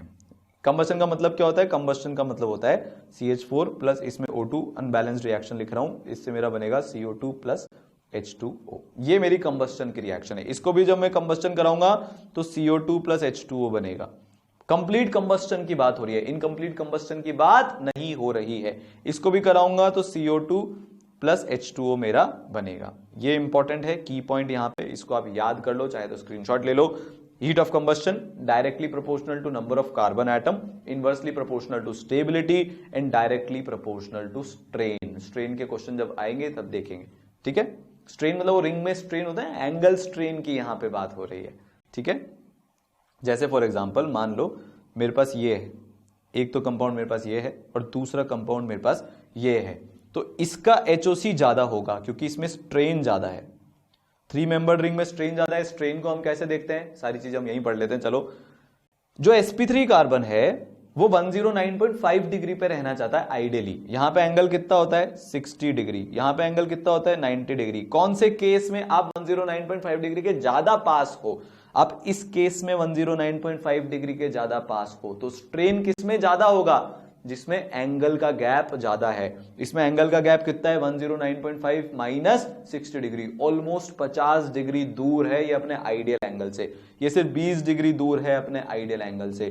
तो ये बहुत ज्यादा अनस्टेबल है, ये रिलेटिवली ज्यादा स्टेबल है। तो वापस से बात वही आई, स्ट्रेन से आप स्टेबिलिटी मेजर करते हो और फिर इनवर्सली प्रोपोर्शनल टू स्टेबिलिटी कर देते हो हीट ऑफ कंबस्टन को, ठीक है। चलिए, अब आपको कुछ एक क्वेश्चन पूछे कि ये सारे कंपाउंड हैं, इनको HOC के ऑर्डर में अरेंज करो। आपको पता ही है कि डोमिनेटिंग फैक्टर होता है नंबर ऑफ कार्बन, जिसमें नंबर ऑफ कार्बन ज्यादा उसका HOC ज्यादा। तो मेरा आंसर हो जाएगा 4 more than 3 more than 2 more than 1, क्योंकि जैसे जैसे नंबर ऑफ कार्बन एटम बढ़ेंगे वैसे वैसे HOC बढ़ेगा, ठीक है। बहुत आसान क्वेश्चन है। अब ये दोनों में नंबर ऑफ कार्बन एटम, इसमें भी 4 हैं, इसमें भी 4 हैं, दोनों का फॉर्मूला भी सेम है। ये एक दूसरे से क्या है, ये एक दूसरे के आइसोमर्स हैं, ठीक है। इसमें आंसर किससे जाएगा, स्टेबिलिटी से जाएगा। और हमको क्या पता है कि HOC inversely proportional to stability होता है, और क्योंकि ये ज्यादा स्टेबल है, क्योंकि इसमें 6 अल्फा हाइड्रोजन है, यहां पे सिर्फ 2 अल्फा हाइड्रोजन है, तो 6 अल्फा हाइड्रोजन वाले की स्टेबिलिटी ज्यादा है, तो हीट ऑफ कंबस्टन क्या होगी, कम होगी। तो मेरा आंसर क्या आ जाएगा HOC का, अगर मैं आंसर लिखूंगा तो 2 इज लेस देन 1, ठीक है। तो मेरा आंसर आ जाएगा 1 मोर देन 2, 2 स्टेबल है प्लस H इफेक्ट के कारण थोड़ा सा ज्यादा, ठीक है। चलिए, बहुत बढ़िया। अब थोड़े से एक छोटे छोटे से रूल हैं जो हमको यहां पे पढ़ने हैं। उसमें पहला है ब्रेड्स रूल। ब्रेड्स रूल क्या बोलता है कि आप sp2 कार्बन पे प्लेनरिटी अचीव नहीं कर सकते अगर वो एक ब्रिज हेड पर है तो, ठीक है। ब्रिज हेड क्या होता है अभी जब डायग्राम से बताएंगे तो आपको समझ में आ जाएगा। और कितने साइक्लिक मेंबर की रिंग के लिए, 8 कार्बन से कम वाली बाइसाइक्लिक कंपाउंड्स पे ये रूल वैलिड है। ये भाषाओं से समझना मुश्किल होता है। जैसे आपके सामने ये कंपाउंड है और दूसरा आपके सामने ये कंपाउंड है, कितनी मेंबर्ड रिंग है, 6 मेंबर्ड रिंग है। इसको भी काउंट कर लेंगे तो 1 2 3 4 5 6 मेंबर की यहां पे आपके सामने रिंग है, ठीक है। ये अपना ब्रिज हेड है, ये जो है ना ये अपना, ये दोनों ब्रिज हेड है। यहां पे ब्रिज बन रहा है, देखो यहां से चढ़ूंगा, इधर जाऊंगा, इधर उतर जाऊंगा, तो इसको क्या बोलते हैं, ब्रिज। और ब्रिज जहां से जुड़ रहा है उसको क्या बोलते हैं, ब्रिज हेड। यहां पे अगर आप नोटिस करोगे, मैं हाइब्रिडाइजेशन अगर निकालूंगा तो number of sigma bond plus number of lone pair, तो 1 sigma bond, 2 sigma bond, 3 sigma bond, ठीक है। तो इस वाले कार्बन का हाइब्रिडाइजेशन हो जाएगा sp2, और sp2 कार्बन पे ब्रिज हेड नहीं आ सकता। क्या बोला मैंने, sp2 कार्बन पे ब्रिज हेड नहीं आ सकता, तो ये हाईली अनस्टेबल कंपाउंड है। अब आप सवाल पूछोगे सर ऐसा क्यों नहीं हो सकता, बेटा इसलिए ऐसा नहीं हो सकता क्योंकि एक तो ये रिंग का साइज छोटा है, ठीक है। अगर मैंने इसको sp2 कर दिया तो यहां पे इतने ज्यादा इलेक्ट्रॉन्स हो गए। आप सोच के देखो इस कार्बन की स्थिति सोचो आप, ये 4 इलेक्ट्रॉन इधर, 2 इलेक्ट्रॉन इधर, 2 इलेक्ट्रॉन इधर, ये 8 इलेक्ट्रॉन्स छोटे से एंगल में लेके बैठा है। ये प्लेनर है, बाहर भी नहीं जा सकते इसके बॉन्ड, इतनी सी जगह पे इतने सारे इलेक्ट्रॉन्स, तो चार्ज डिस्पर्स नहीं हो सकता। और आपको तो पता ही है कि जब चार्ज डिस्पर्स नहीं हो सकता तो स्टेबिलिटी नहीं आ सकती, नहीं आ सकती, नहीं आ सकती। बात समझ में आ रही है, ठीक है। चलें आगे, चलो पक्का ना, ब्रेड्स रूल क्लियर हो गया। ब्रेड्स रूल बोलता है कि अगर 8 मेंबर से कम की बाइसाइक्लिक रिंग है तो उसमें आप ब्रिज हेड पे sp2 कार्बन नहीं डाल सकते। चलिए, बहुत ही बढ़िया। इसके अलावा एक और कॉन्सेप्ट होता है सिग्मा डांसिंग रेजोनेंस का। ये बहुत एक पावरफुल इफेक्ट है, कई जगह पे इसको डांसिंग रेजोनेंस बोला जाता है, भगवान जाने क्यों, वैसे तो मैं बताता हूं क्यों। और सिग्मा रेजोनेंस भी बोला जाता है। होता क्या है, आप इस कंपाउंड को घूर के देखो, अच्छी नजर से देखो, पकड़ के देखो, यहां पे स्ट्रेन है, क्या है यहां पे, भारी स्ट्रेन है। अभी हमने देखा था 60 डिग्री का एंगल है, ये नहीं चाहता कि ऐसा हो। इसके अलावा यहां पे कार्बोकटायन भी है। तो मेरे पास 2 काम है अभी, मेरे को स्ट्रेन भी कम करना है और चार्ज भी डिस्पर्स करना है। बोलो मेरे साथ, स्ट्रेन भी कम करना है और चार्ज भी डिस्पर्स करना है। कैसे करूं, वही अपना पुराना हाइपर कॉन्जुगेशन वाला तरीका, इस बॉन्ड को तोड़ देते हैं, इस बॉन्ड को तोड़ देते हैं। जब मैं इस बॉन्ड को तोड़ूंगा तो ये फ्री हो जाएगा, ठीक है। एक कार्बन पे प्लस आएगा, एक कार्बन पे माइनस आएगा, ठीक है। तो होगा क्या, होगा ये कि आपके पास बन जाएगा ऐसा कुछ मेरा कंपाउंड, फिर ये रेजोनेंस में जाएगा और ये बन जाएगा ऐसा कुछ कंपाउंड।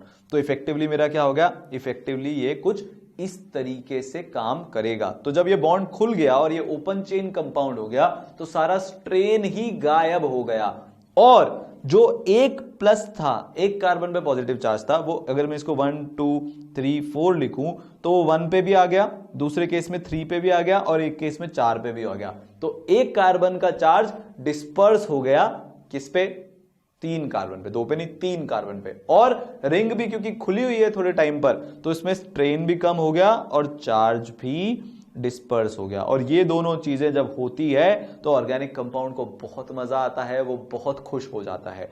तो सिग्मा रेजोनेंस या डांसिंग रेजोनेंस क्यों, क्योंकि बॉन्ड खुलता रहता है, बंद होता रहता है, खुलता रहता है, बंद होता रहता है। तो कैसी फील आती है, डिक चिक डिक चिक डिक चिक डिक चिक डिक चिक डिक चिक डिक, ठीक है। खुल रहा है, बंद हो रहा है, खुल रहा है, बंद हो रहा है, तो ऐसा लग रहा है डांस कर रहा है ये बॉन्ड, ऐसे फिर ऐसे, ऐसे फिर ऐसे। तो नाम क्या दिया जाता है, फनी नाम है डांसिंग रेजोनेंस। क्लियर, चलें आगे, चलिए, है ना।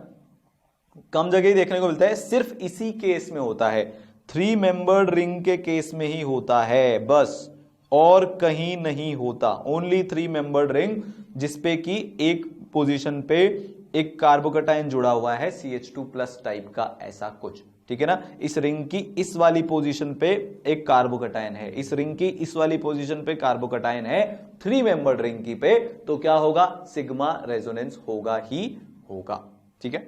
चलिए, तो अब आपसे ये पूछा जा रहा है कि इनकी स्टेबिलिटी का ऑर्डर बताओ। सिग्मा रेजोनेंस इतना पावरफुल होता है, अभी आपको एक कॉन्सेप्ट और बताऊंगा, कि वो सारे जमाने सारे बंधन तोड़ के कंपाउंड को इतना स्टेबल कर देता है कि आप पूछ नहीं सकते हो कि इसकी स्टेबिलिटी का ऑर्डर हो जाएगा 1 more than 3 more than 2।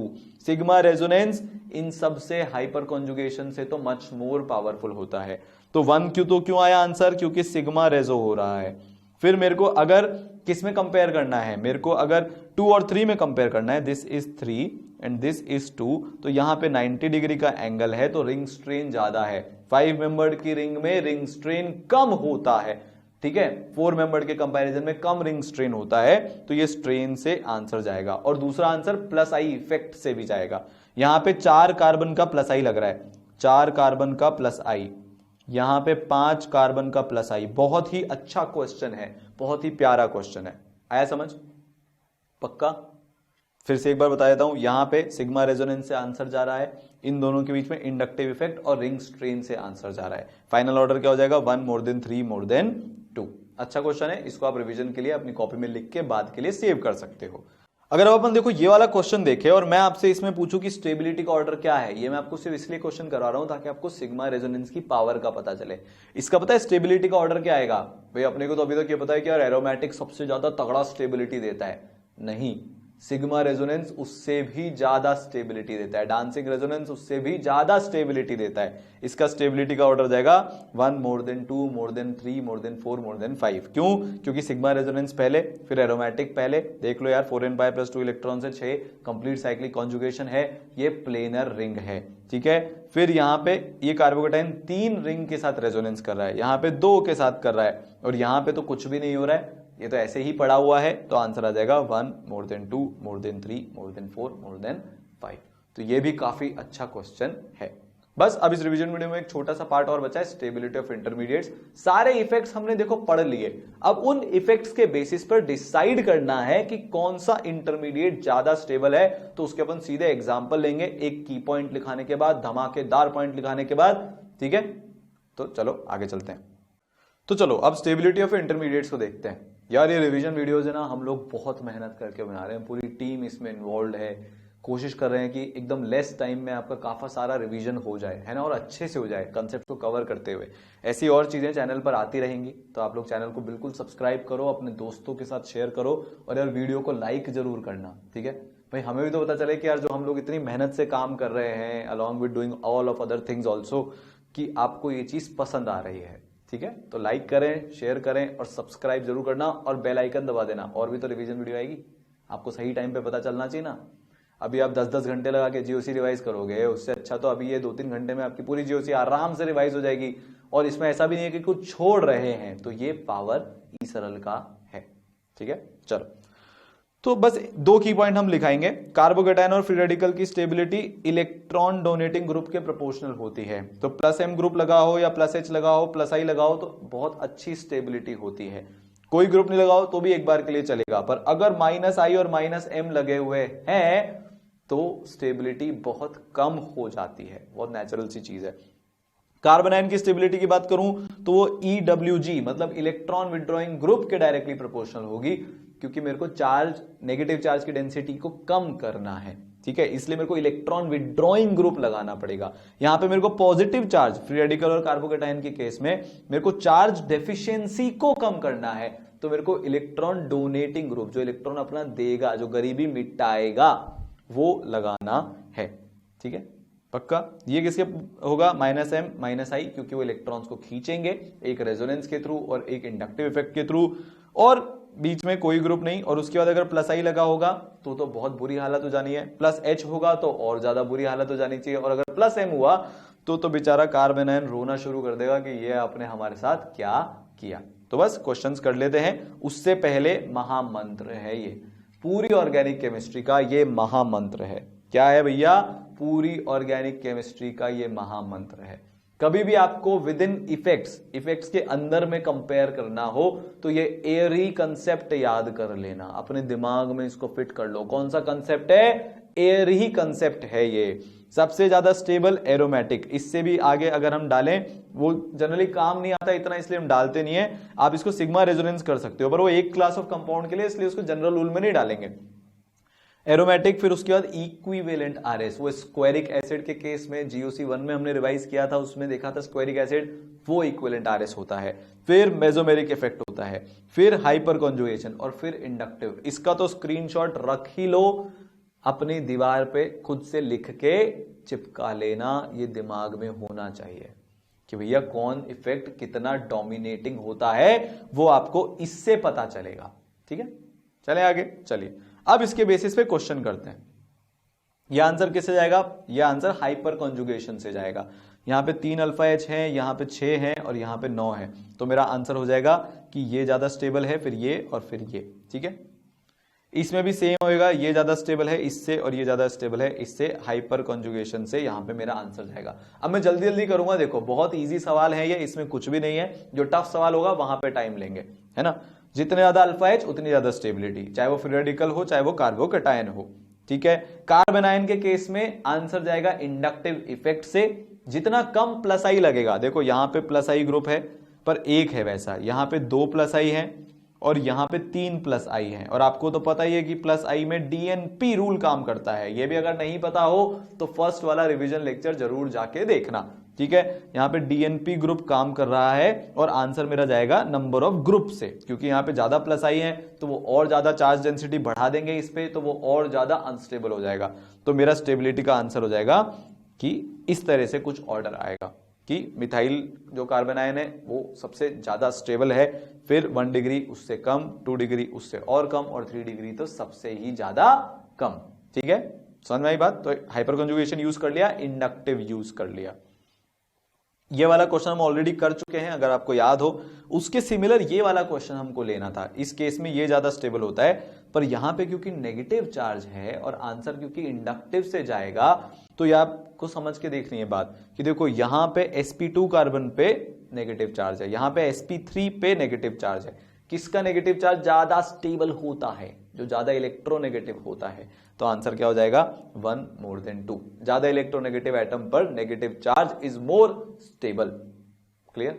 यहां पे देखो ये नेगेटिव चार्ज रेजोनेंस में नहीं जा रहा है, रेजोनेंस में जाने के लिए वो कॉन्जुगेशन में होना चाहिए। इस बेंजीन का जो नेगेटिव चार्ज है वो कॉन्जुगेशन में नहीं है, तो रेजोनेंस में नहीं जाएगा। कुछ लोगों के दिमाग में तो यही कंफ्यूजन घूम रहा होगा। ठीक है, चले आगे। ये इंपॉर्टेंट है, आप देख के इसमें फटाक से कुछ भी उल्टा सीधा मार्क कर देते हो, वैसा मत करना। चले, है ना। इसमें थोड़ा सा ज्यादा दिक्कत होता है क्योंकि आप सोचते हो रेजोनेंस में फटाक से ये मार्क कर देते हो, आंसर गलत हो जाएगा। ठीक है, ये हमने मार्क कर ही लिया, आगे चलते हैं। अब ये वाला आंसर मेसोमेरिक से जाएगा। ये क्वेश्चन आपको करना है, करो, हिंट मैंने दे दिया है, फिर वापस आओ।